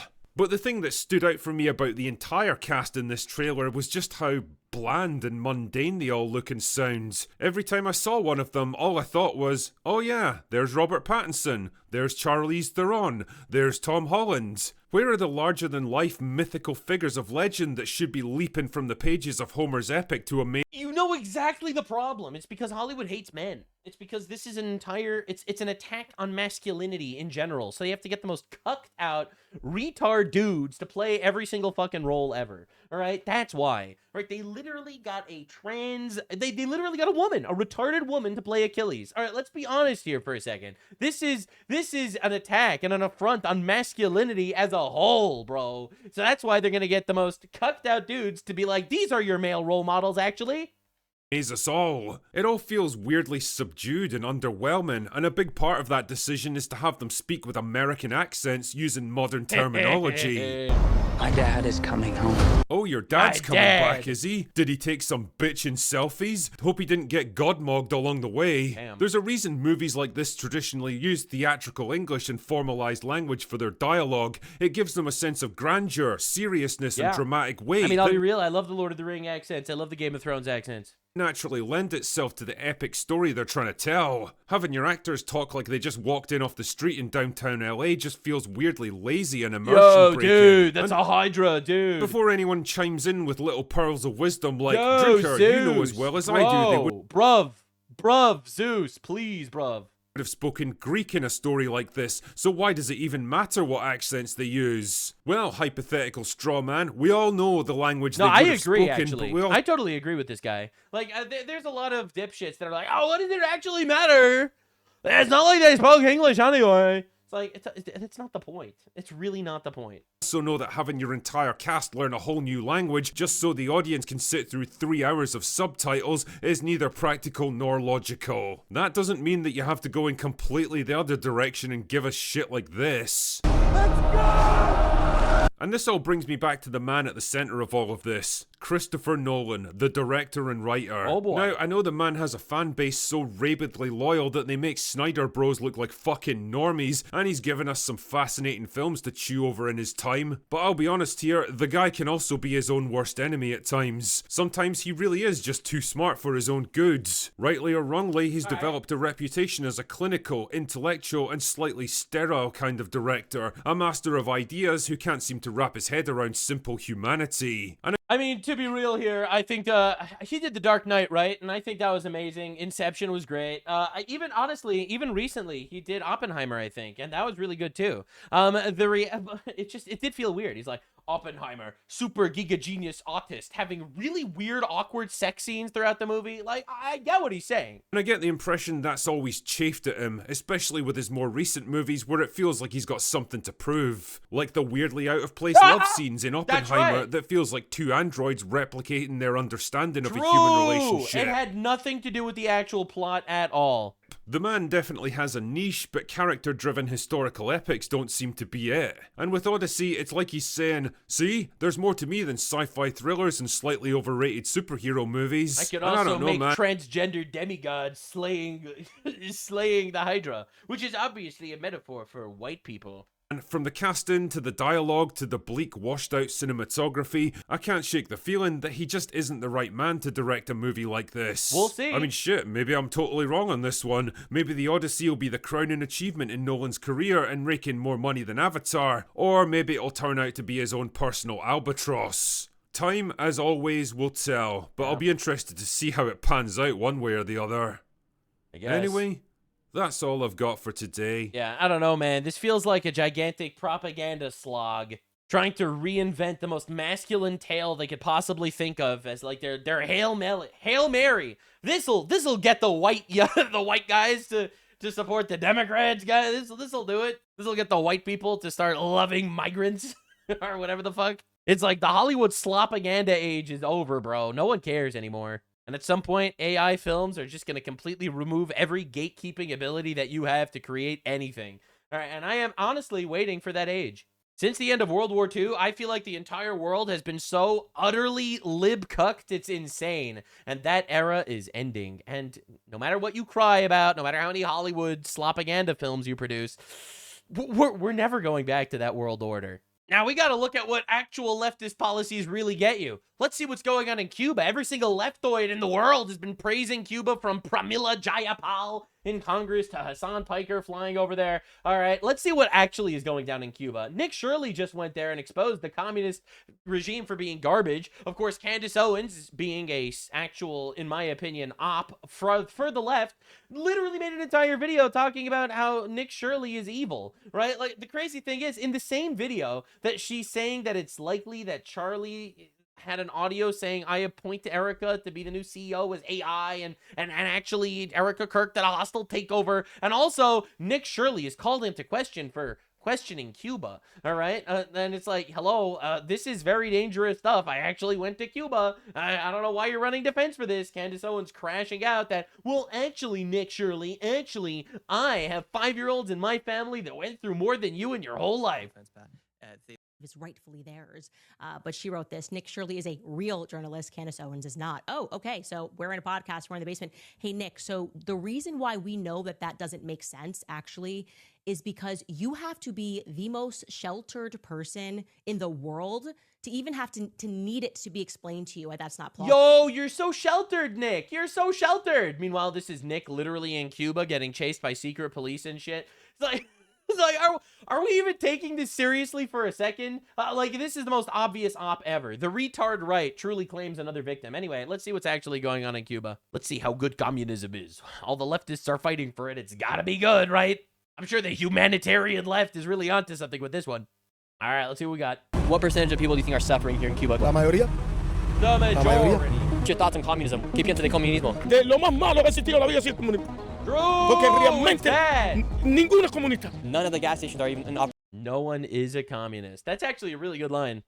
Right now because there's quite literally no gas. We stand out like sore thumbs here, so they're wondering why we're here with cameras, interviewing people. They want to know what's happening and what people are saying. That's why people are not talking to us much.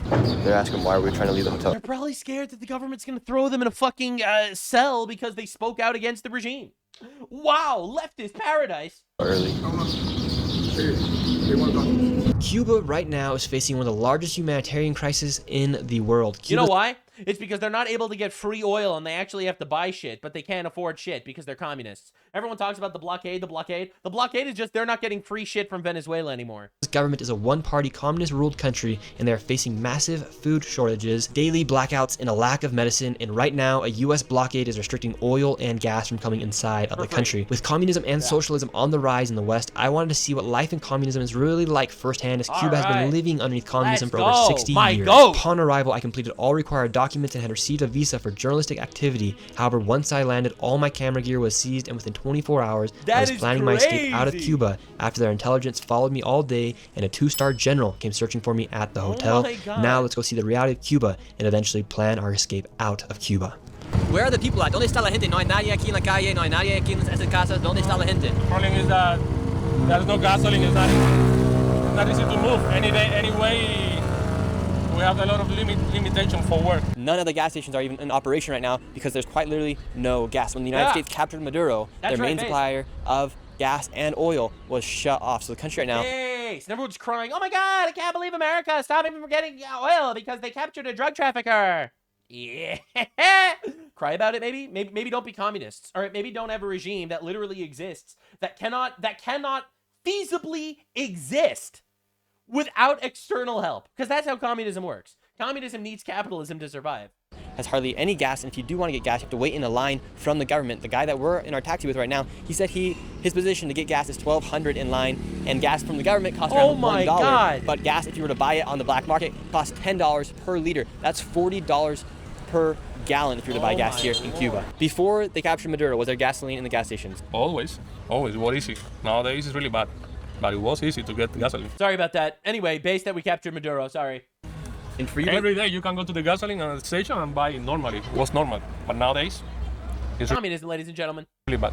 ¿Y cómo está sobreviviendo la gente aquí en Cuba? Just imagine the reality of it. With 1,000 sacrifices and 1,000 daily struggles, the average Cuban citizen is the one really going through absolute hell here in this country. It's so interesting being here in Cuba because everything is just like empty. It's almost very like North Korea-like when you come into a massive plaza and there's not even cars. But I was told by Hassan Piker it was like a communist paradise. Now you can't even hear a car in sight. And they have all of this other portraits of people and past leaders of Cuba. yet Sure. there's hardly anyone even here. It's very strange here. They're saying that Giant portraits of communists that fucked your country. All right, but hey. this is even more quiet than during COVID, during the pandemic. Less people are even leaving the streets than during the pandemic. That's how bad the crisis is right now. And the Cuban people simply just don't have money, and they also just do not have the resources like gasoline to be able to go out and continue their normal lives right now. I've said this before and I'll say it again. The same Cuban people, are 70 miles away in Miami, and they are some of the most honestly incredible Americans, absolutely thriving, doing fantastic stuff, wealthy, well off, and then 70 miles away from there, in communist shithole Cuba, the same people are destitute. I wonder what the difference is.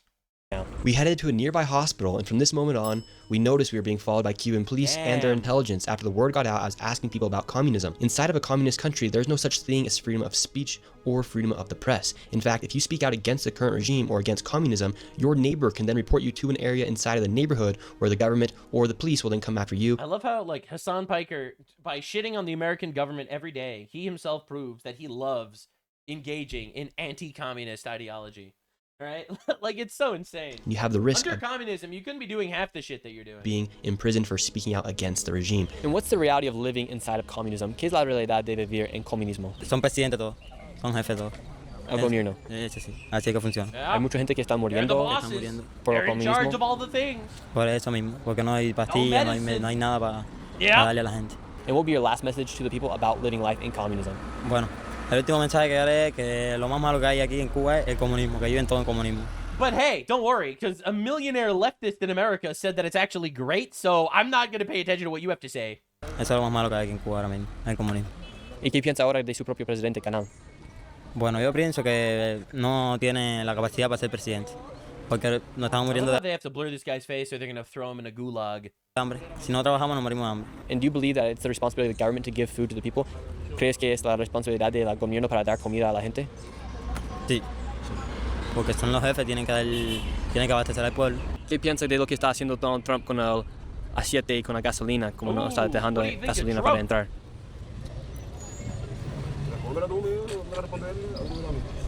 See, like, people are very scared to answer. Are you allowed to speak out against the leader? And even give questions and responses here because of communism. And because when you say communism, when they say that they control the food or they control the jobs, they also control the freedom of press here. So a lot of people aren't used to talking on camera. And ¿qué piensa eso de Que se cinga días Canel. Shit. He's like, what do you think of Donald Trump stopping the oil? And dude pauses for like a minute and he's like, fuck the president of Cuba. Que se cinga días Canel. Security had noticed that two random individuals had appeared while we were doing these interviews, and they decided it was time to leave. So what happened while we were conducting some of those interviews? Right now, while we were finishing one of the interviews, some undercover cops, you could just tell they're undercover cops. They came out of nowhere. They got on better used phones than the average person here, and they were right away communicating with each other, and they were trying to corner us out, so that's why we had to get out of there. Interesting. So you do have government spies going around making sure that certain things aren't said. Of course, and we stand out like sore thumbs here, so they're wondering why we're here with cameras, interviewing people. They want to know what's happening and what people are saying. That's why people are not talking to us much. That's also why you don't ever see any videos come out of Cuba. That's 100% why you don't see videos come out of Cuba. It's very limited, the videos that you see come out of Cuba, because they control everything. We headed into downtown Havana with the hopes that we'd shake off the two spies that were telling us. And I want you to notice the pure decay here. The Look streets at the actual shithole that they're living in under communism. and the buildings look like they're about to fall apart. What do you mean? What do you mean? The government owns everything. What do you mean? This is why taxes is theft, okay? Because the government cannot be trusted to handle my money. All right, so when I am supposed to be paying more taxes, it just means more money is going to fucking bullshit in the government. All right, more DEI garbage or trans children mutilations or abortion clinics or anything else I don't support. All right, or just into their pockets, or they're just becoming rich off of my tax dollars. All right, this is why taxes is a scam. This is why socialism is garbage. Socialized healthcare sounds so great. Everyone gets free shit. Yeah, but everything is shit now because the government's in charge of all of it. And I just don't trust them. And this is due to 50 years of no innovation inside of a communist country. Right. We then went into one of the local markets to exchange some cash for some Cuban pesos. And here in Cuba, their inflation has hit really hard here, so their peso does not really go that far, so the dollar does go a lot farther here. In fact, the average salary of someone here for the month is $14 USD. So right now we're exchanging $14 average salary per month. Communism. Communism. Here on the streets of Cuba, and you get a lot better price for your dollar versus if you were to do it at the airport here in Cuba. How would you say life is here in Cuba? La situación está mala. What do you think is going to happen with the future of Cuba? Ustedes que vengan para acá. ¿Crees que los Estados Unidos van a tomar Cuba? Claro que sí. Claro. The people in Cuba are like, I sure hope the United States takes Cuba. Leftoids in the United States be like, no, their sovereignty. Ven para acá. ¿Y te gustaría que los Estados Unidos toman Cuba? Claro que sí. Wow, bro. Porque que vengan, esto aquí está malo. Dude, decades of leftist propaganda about the sovereignty of communist nations destroyed by one citizen being like, yeah, it sucks here. Hopefully they conquer us. Claro, para trabajar con ustedes. What's your opinion about communism? El comunismo es malo. And why is it bad? ¿Por qué está mal? No está malo, no hay comida aquí. ¿Qué fue el cambio después de Maduro fue capturado? No comment, don't put me in a gulag. Interesting asking about these political situations No, thank that you could you. talk about in the United States completely freely, but a lot of people are timid, and you have to respect that because you don't want to put them in a bad situation. But people are very timid to talk about stuff politically here in the streets of Cuba. So, I mean, look at this one. You have coming down the street right here. This is just normal here in Cuba. It's kind of weird. The reason for the old cars here in Cuba is because in 1959 is when communism took effect. That's right. Because civilization has not advanced since communism came here. So they are living in the pre-communist society of Cuba. That's why the cars are all old. Because they exist from before communism showed up, when society died. The United States then later put an embargo on Cuba, which stopped new companies from working with Cuba, so all they had left was cars from the 1950s and earlier. Innovation tends not to take place in communism because there's no incentive for an entrepreneur to go out and create something. Why would you fucking do anything?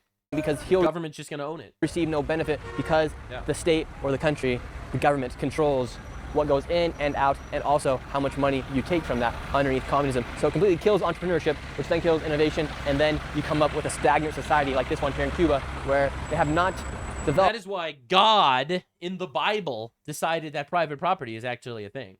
That's right. And one of the first stories is Abraham purchasing private property to bury his wife. All right, and the guy he was buying it from, Ephron, said, no, you can just bury your dead here for free, whatever. And he's like, no, I'm buying this. This will be mine. I will own it. All right. They made a very, very major. Do not steal implies that different people own things, right? Right. So like, it's pretty incredible to watch how like this godless communist society is just collapsing. It's pretty incredible. Any much further than since around the 1950s. All these buildings here are still standing from the 1950s, but they have not innovated, or there's nothing new here inside this country. It's actually kind of sad to see. Yeah. This man right here will explain just how dangerous it is to speak out against communism inside of a communist country. How's life in communism? ¿Qué es la realidad? What's the reality of it? El comunismo. Yeah. Esa parte ahí no te puedo contestar. Literally can't talk about that. They'll put me in a gulag. Esa parte porque no sé qué decirte. La gente aquí, the people here, no pueden hablar sobre el comunismo o hablar en contra del gobierno. Aquí tú hablas en contra del comunismo y te meten preso. If you speak against communism, you will disappear. But Hassan Piker, while shocking his dog, desperately told me that it's actually fucking awesome. Te desaparecen. Lo que pasa es que la gente tiene miedo a hablar, ¿me entiendes? Pero aquí tú hablas y te desapareces. So if you speak bad about communism here in Cuba, you'll be taken to prison and you'll just disappear. Te pueden meter like, you wonder why people like Candace Owens on the retard right are coming after Nick Shirley. It's like, literally why? Literally why? Unless they're communists. Unless they're actually covert leftists. Estás preso, ¿me entiendes? Te dan golpe y todo. ¿Es imposible para hablar sobre el comunismo? No tengo nada que decir. Nothing to say. Okay. I don't want to go to Gulag and get beaten. What's super interesting about talking about communism is they cannot speak bad about communism here inside of Cuba. And because of the lack of oil inside the country, there's constant blackouts that are taking place each and every single day inside of Cuba. And it's even affecting the education of the children. In fact, right now, inside of Cuba, the main university, the university that Fidel Castro attended, is currently shut down. And so right now, the children and the university students of Cuba are having a hard time getting education. This is the National University of Cuba. I mean, this is a huge stadium they have, tons of seats, a track, and a football pitch, but it's all just has not been maintained whatsoever. Just the vents Hassan Piker told me. are all rusting and eroding. ¿Qué tal la vida aquí en Cuba? How's life here in Cuba? But Greta Thunberg said, Más o menos, no tan bien. Hay problemas de transporte y eso, pero What would you say the biggest problem is? ¿Qué diría que es el problema más grande para un joven? el problema grande que hay en Cuba aquí es la the corte de la lights. luz. ¿Cuántos veces They're al día? literally living in a fucking ancient feudal civilization. It's like, it's crazy. 70 miles from Miami, you have this fucking communist dictatorship and these people living in darkness and filth. Se cortan la luz. How many times a day do they cut out the lights? Casi todos los días, de cualquier hora. A cualquier hora. Yeah. How do you live Anytime. through that as a young child? ¿Cómo se vive eso mientras que está un joven? No muy bien. Pues el tema de la luz, además el estudio y todo. Muy bien. So the lights are affecting your entire life. Entonces los luces están afectando toda tu vida. Cuando viene, a veces no viene más hasta por la mañana, o lo quitan general en Cuba entera.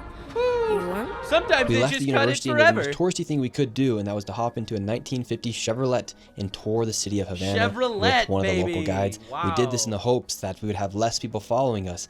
However, it just brought even more attention to us when we got back to the hotel. How come here you guys still use old cars from the 1950s? Porque estos son coches tradicionales antes del triunfo de la revolución.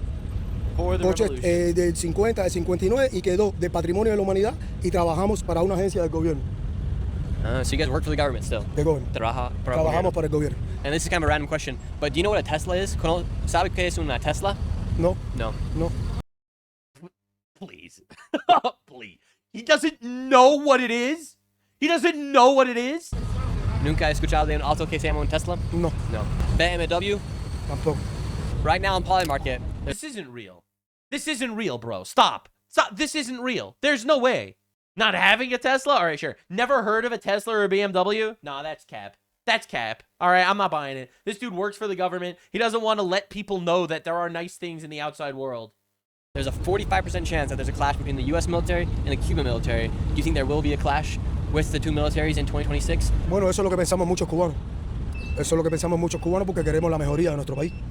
Para los niños en las escuelas, los hospitales, las casas, los barrios humildes, que tengan una mejoría, ¿me entiendes? So do you think it would be good if there was some intervention between the two militaries? Sí, pienso que sí. Wow, bro works for the government and he's even saying that it would be good if America came in. Oh my God. Pienso que sí, nosotros lo que queremos es tener la tranquilidad. ¿Qué piensa pasaría? We want peace, so we want America to invade us. Do you understand how raped these people are by their communist government to say something like that? Like, this is crazy. It's crazy. They're literally like, please bomb us into liberation. What a nightmare. Yeah, what do you think would happen in that war? Bueno, no pienso que sea una guerra en total, pienso que sea una mejoría para el pueblo. Para el pueblo, que es lo que queremos, una mejoría. Because what's happened here in Cuba has not been good for the general public. No está pasando bien. No está pasando, no la estamos pasando bien. Es normal que tengamos muchos problemas económicos. And what do the people of Cuba think about Donald Trump and Marco Rubio? Bueno, no te puedo decir exactamente qué piensan las personas porque cada cual tiene sus distintos pensamientos. Pero bueno, si es para bien para el pueblo. It's good for everyone.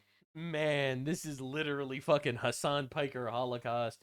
Leftists are leftists are out here being like, Trump is so bad. Every Cuban is like, we love Trump. Please invade us. Please kill the communists.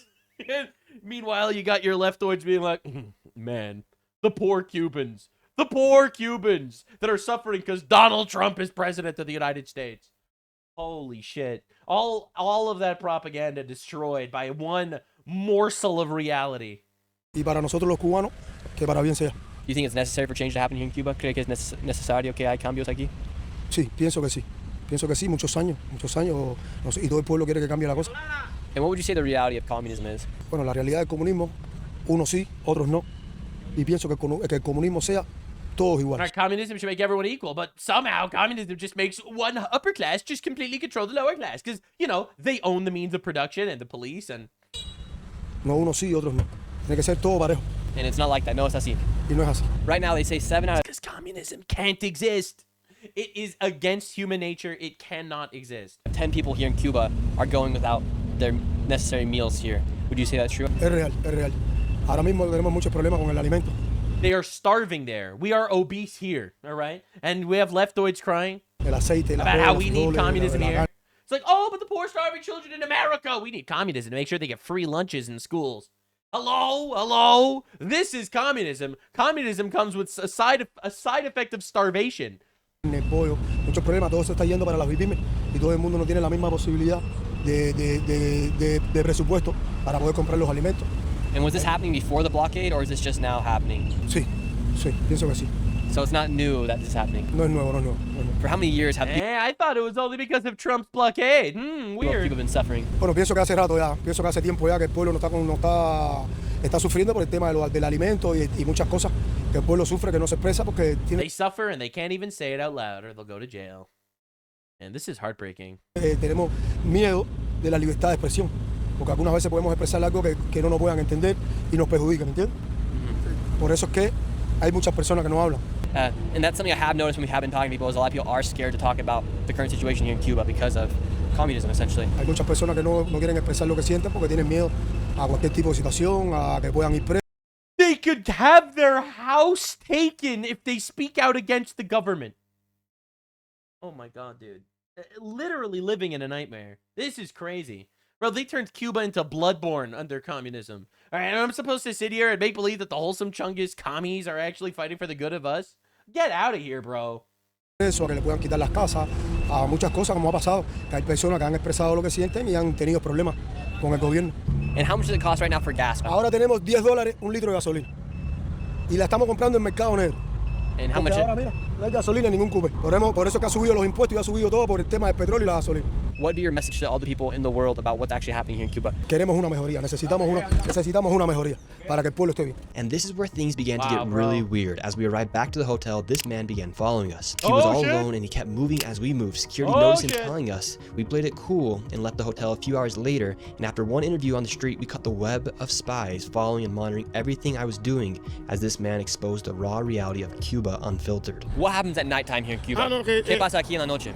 En la noche tú la ves vacía, que no hay nada. Nothing. No hay nada. There's nothing. No hay diversión, no hay nada, no hay luz. No power. No hay agua, no hay no nada. water. No hay comida, no hay medicamento, no hay nada. Yo no sé hasta cuándo vamos a seguir así. Would you like the United States to come in and have military intervention here? Claro, para salir de esta situación. Bro. Infinite leftoid propaganda. Every person in Congress screaming about how Donald Trump is unconstitutional and mean to the people of Cuba, as the people in Cuba are begging for military intervention. They are begging to be bombed into liberation, and I'm supposed to sit here and take the sides of the commies? Oh my god, the amount of mind rape that's happening to leftists right now in America. Por supuesto. Para salir de esta historia. What is the situation right now? Que no hay nada, no tenemos luz, no tenemos comida, no tenemos medicamentos. And there's no future either. This will never get better, ever. Because communism can never build. It can only, quote-unquote, redistribute or steal, if you want to use appropriate words. All right? Like, that's how communism exists. It can't create. That's why they're still using cars from the 50s. Back when they didn't have communism, they had cars. Now there's communism, no new cars. All right? Just understand what this means. No tenemos la primera necesidad de un hospital. No hay nada, no tenemos nada. No hay un ser humano que pueda vivir así. Es demasiado. And what would be your message to the rest of the world about the realities of what's happening here in Cuba? ¿Cuál sería su mensaje a todo el mundo de la realidad de lo que está pasando aquí en Cuba? Si te estoy diciendo cuál es la verdad. El que te diga algo que no sea. Those that say different are too scared. Lo que yo te estoy diciendo es porque tiene miedo. Pero es lo que está pasando a todo el mundo. Mira esa vieja a mí. ¿Dónde está? Con el perro pidiendo comida. Mírala ahí. A todo el mundo. Que no tiene comida. Mírala ahí. Wow, dude. Mírala ahí. Mírala ahí. Pregúntale ahí. Hola, señora. Explícale todo lo que tú estás pasando. No, pero no sin video. Sí, la gente no quiere. No camera. The people do not want Pero video. ese es el problema, que la gente no quiere video. Porque la meten presa. Ese es el problema. No camera, because they'll put you in jail. Look at this fucking patriot. This is wild. This is actually like bone chilling. Que nos meten preso cuando salgan por video. Si ahora tú publicas ese video. If you post this video, I'm going to jail. And he knows it and he's saying it anyway. Ahora, si tú publicas ese video, yo voy preso. Vamos preso. Preso. Vamos por eso. What's your thoughts on communism? ¿Qué piensas de comunismo? Lo más malo que ha existido en la vida. De lo más malo que ha existido en la vida ha sido el comunismo. Porque realmente ninguno es comunista. No communist is a real communist.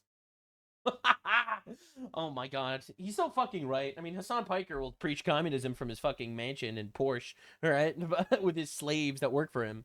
What do you mean by that? Lo que hacen es enriquecerse y explotar al pueblo, es lo único que hacen. ¿Qué significa eso para ti como no hay ninguna comunista? Como que... No. Porque no hay... Eso no existe. El comunismo es la igualdad. If true communism was a thing, then why do you have some people in mansions that rule and some people that are like homeless and don't rule, right? True communism should mean that everyone gets to live in exactly the same type of residence and have the exact same amount of responsibility, which cannot obviously exist. All right, but this is crazy. El hombre por el hombre, aquí eso no existe. Aquí eso no existe. Todos ellos son los que tienen todo. Ellos tienen luz, ellos tienen los mejores carros del año cristiano, ellos tienen el petróleo, ellos tienen gasolina, tienen todo. Y el pueblo no tiene nada. Y las mayores bipimis son de ellos. ¿Y por qué piensa que gente defiende el comunismo cuando hemos visto que no funciona? No funciona. El que defiende el comunismo, nada más que tiene que ser la familia Castro, o alguien que le tenga miedo, o alguien que vive que vive del gobierno. This is a nightmare. Que se enriquece de esa dictadura. And right now in the United States, a lot of people think that communism and socialism is the way to go. What would be your message to them? Because they think capitalism has failed them. Mucha gente en los Estados Unidos ahora creen que comunismo y socialismo es la manera de donde deberíamos ir. No. Eso es lo peor. ¿Qué sería su mensaje a ellos? Lo peor que existieran. The worst thing that can happen in your life is socialism and communism. And this is coming from the guy who knows, all right? This isn't coming from a dog-fucking terrorist-supporting pedophile, alleged pedophile, in L.A., all right, in a mansion. This is crazy. Que tú puedes hacer en la vida es pasar al socialismo, al comunismo, porque es la gran mierda. No existe el que te vea la miseria, la obstinación, al hambre, a la hostigación, a todo. Fíjate que nada de lo que tú puedas, nada del salario, nada más te alcanza para comprar una botella de aceite. ¿Cómo tú crees que tú puedes vivir así? ¿Cómo tú puedes vivir con una libreta de razonamiento? How could you live with a ration book that gives you 3 pounds of sugar? Que nada más que te dan 3 libras de azúcar. This is speaking from personal experience, obviously, okay? Right. Y una de sal. Y hay cada 15, cada 4, 6 meses, 7 años, te dan una posta de pollo o un huevo. El huevo no viene hace un año. Eggs haven't arrived in a year. Oh my God, dude. Hace un año que no viene el huevo. Imagínate. Desde que no ha tomado un huevo. El huevo tienes que comprarlo. El huevo tienes que comprarlo por la calle en las Vtube. Pero el Estado, la libreta, ya no tienen nada. Yo no sé qué. This is why you can't trust the government for fucking anything. They will always do it worse than the private sector every single time. All right, this is why government funding is a garbage system. Welfare is trash. All of this shit. It's a nightmare. It's a nightmare that my tax dollars are in the hands of the government to misuse. All right, and in communism, that's just more of your money in their hands to misuse. Unbelievable. Yo no sé qué significa la libreta, porque ya no viene nada. La remesa que ustedes dan. This guy's the goat, by the way. Like, this dude's a real patriot. This guy's fucking awesome. Nos las venden a nosotros después. La ayuda nunca viene al pueblo. Lo que tú traes nunca viene al pueblo. Esa gente que viene, que están trayendo toda esa ayuda tú no la ves. Yo no sé dónde él la entrega, pero esa ayuda tú no. Where's the aid? Where does the aid go?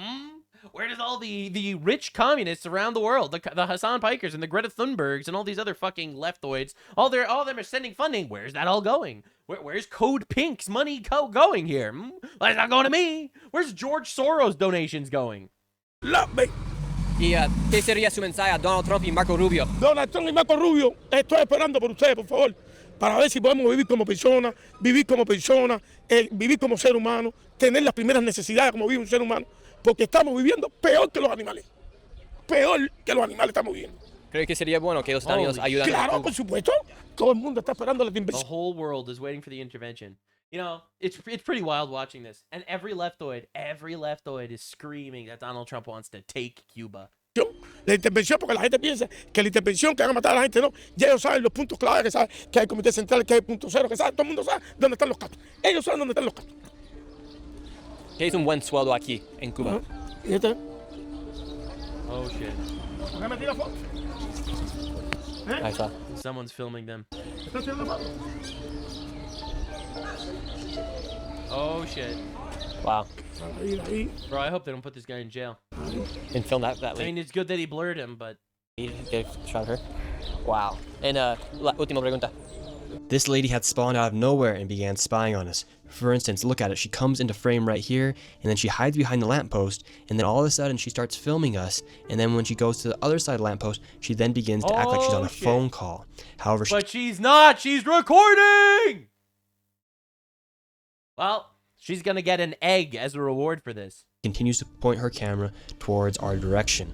The guy I'm interviewing then notices that she's filming us. He goes and confronts her, and she runs to the other side of the street. She then turns the corner, and my security guard follows her to see where she goes. And who does she meet up with? She meets up with the man who was following us inside of the hotel. And after we had confirmed that we were being followed by Cuban intelligence and their spies were spying on us, we hurried back up to our hotel room and made a plan to escape Cuba. She makes her way through the woods to him, and then he goes, no, Lexi, don't sit here. Boom, sits there. So they're together, 100%. Come back to the hotel, buddy's there. They're 100% watching us. Option 2 is, no more flights on today. They're 100% on to us. So you think we gotta leave tomorrow morning? If we're gonna deal with the pressure at one point, which I think we're going to anyways, we do it trying to leave early at the airport where there's public eyes. We're in Cuba, we're not tough. So this is a different bugging for all of us. Think we can get both tonight? I was thinking about making a call to see if we were to do that. How far would the U.S. Coast Guard need us to be? Oh my god, dude. That's insane. This is literally the North Korea of Latin America, and we have spies on us. They're 100%. 100%. We're not paranoid. I'm 100% convinced. But if we grab our bags right now and make an escape, they're going to say, hey, they just took off. They're going to shut this whole bitch down looking for us. And to make things even worse, Cuba was having their May Day march just outside our hotel in the morning. Oh my god, dude. What a fucking nightmare. So all around the hotel, military and Cuba government was surrounding the hotel, protecting the streets for the march the next morning. My thoughts. So tomorrow, they're going to have the march for the May 1st march. It's a big march. So it starts at 6. They're either going to come for us by 3 or 4, so we have to be out of here by then. And whether that's us bouncing on the city in a pair of 2 and one off on their own, and maybe I'll be back up, but we have to distract them enough by the time it's our time to board on the airport at 8 a.m. They're too occupied doing this. Scared out of his We mind. took a bit of a risky move and headed down to the lobby. Candace Owens is shitting on him for not taking enough risks. What the fuck do you do? Oh my god. Act as if we had no idea they were spying on us and act very casual, so security puffed on some Cuban cigars, I drank some water, security chatted up with some of the people working at the hotel, and then we went back upstairs and barricaded ourselves into the hotel room for the night, and then at 4 a.m. we made our attempt to escape the hotel. Alright, 4 a.m. now, we're in the elevator, we're heading down to the bottom lobby, and we're making our way out. Right now, the people are gathering up on the streets. We got one of the security guards down the bottom, making sure that it's clear for us to walk out of the lobby right now. And now we're heading out, getting on a taxi, and making our way to the airport as fast as possible. One of the security guards was stopped by someone at the hotel as she asked why we are leaving the hotel early. What the fuck does that mean? They're leaving the hotel early. Who cares? And she would not let us leave. What does that mean? What does that mean? Unless absolutely she was working for the government. Like, get out of here. No shot. We're stalling for some reason, and then when we did try to make it out to go get a taxi, the guy barely let us out the door, and then when we got out to get a taxi, they called us back in. We're running into some complications here, just trying to get out. They're asking why are we trying to leave the hotel early. They want to. Immigration police. What the fuck? And they took us into the back room of the hotel, and we had a meeting with a 2-star general who interrogated us for 10 to 15 minutes about why we're trying to leave Cuba, what was our purpose of our travels, what kind of questions we were asking the people on the streets, what kind of footage we got. The general then said we could go, and he said they would get us a taxi to the airport. However, we waited for 5 minutes, and there was no taxi. We thought we were about to get set up, so we left the hotel and set off on foot to escape Cuba. As soon as we made it down to the hotel lobby, this is fucking crazy. They had their guys down there at immigration, and they brought us in for an interview. Gabe, so what's the current circumstances that we got going on right now? We're trying to find a taxi. We've left the hotel. We're a few miles out now. No taxis are anywhere. How are we getting out of Cuba? So, number one, second we got downstairs, we had, what you want to call their undercover police, walking to the lobby, just playing it cool, acting like it was nothing. Once you and I came downstairs, and you guys made your way out to the front, 2-star general came out of nowhere, and he asked as politely as possible, but with firm action, like, hey, I need to sit down, we need to talk to you guys. And then he realized that he was pressing, so he's like, hey, could you just bring in your friends so we could talk?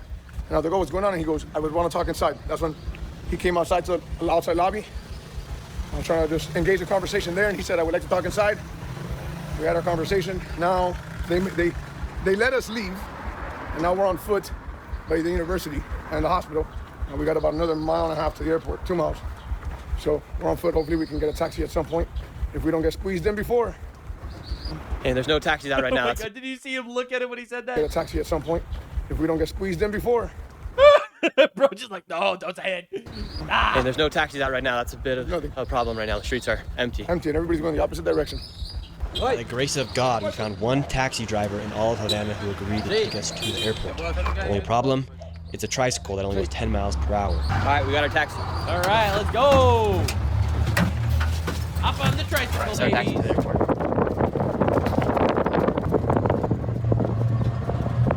Now the taxi I thought we were gonna get into to make it to the airport. This is our taxi we have right now. It's the only option we had available. We're gonna try to find another car taxi because this is taking too long to get to the airport, and our flight's gonna leave without us. And right now we currently have the entire government to let us know that we're trying to leave the country. I cannot believe this. Now we weren't able to get another taxi. We've been in this taxi for the past hour or so. Suns came up, finally made it to the airport, and now this is our last stretch in order to get out of Cuba. They might press us one more time inside the airport. So So we don't know exactly. We're not out of here for certain, for good. They might make one last push at the airport. They could Look how stressed he is. Holy shit. either ask us some more questions or not let us board our flight. They do have all my camera gear inside the airport right now, so we have to get all of that. And everyone's on the know that we're trying to leave Cuba right now. We'll see if they let us board our commercial flight. We made it to the airport, and now I had to go get my camera gear that they had seized just 24 hours before. They questioned me for another 30 minutes. They then took one of my security guards, questioned him as well, and then they ended up letting us get onto our flight. Oh my gosh. Muchas gracias. Gracias. Oh, we're making it onto the plane right now. I'm so happy to make it onto a plane. Oh, God. You guys are never so happy to be boarding a plane, ever. I got pulled up by two guys. They wanted to do the smooth approach, like, hey, what's going on? Why are you guys here? Why are you guys leaving so soon? You guys got here yesterday. After going back and forth, and I was done with the small talk already, I was like, bro, something's gonna happen, let it happen already.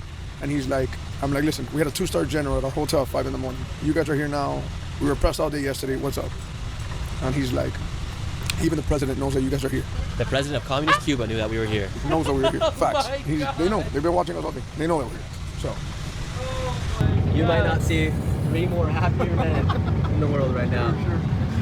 Feels like Christmas morning. How are you? Made it out. Oh my gosh. Holy shit, man. You know, we do not know how lucky we are that we live in, God bless, the United States of America, the best country on the planet. The only country with real freedom of speech, by the way. And leftoids crawling out of the fucking walls to defend communism and communist Cuba and communism and be angry that Donald Trump wants to do the thing that, you know, what every single person in Cuba is begging Trump to do. Miss me with this shit. I'm telling you, nothing corrupts and destroys leftist propaganda like a little bit of reality. Holy shit. Nick Shirley, the GOAT for this shit. For real, for real. I'm telling you, man. Young men and citizen journalists saving the West. Anyway, thanks for watching. I hope you enjoyed. This was my mega giga deep dive on all the things. The global shit, the libtard destruction, the leftist YouTubers convincing people to kill white babies, Europe falling apart, Nick Shirley. We covered all the things. All the things the way they needed to be covered. Definitely subscribe. I'll see you in the next one. Big thanks to everyone who enjoys my movie-length, basically daily videos. All right, I've been really cooking. I've been really trying to cover all the things. Show your friends.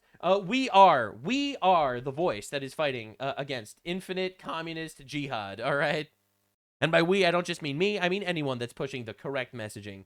God bless the United States of America. And honestly, God is great. We will win. We tamed the stars. We could tame the earth.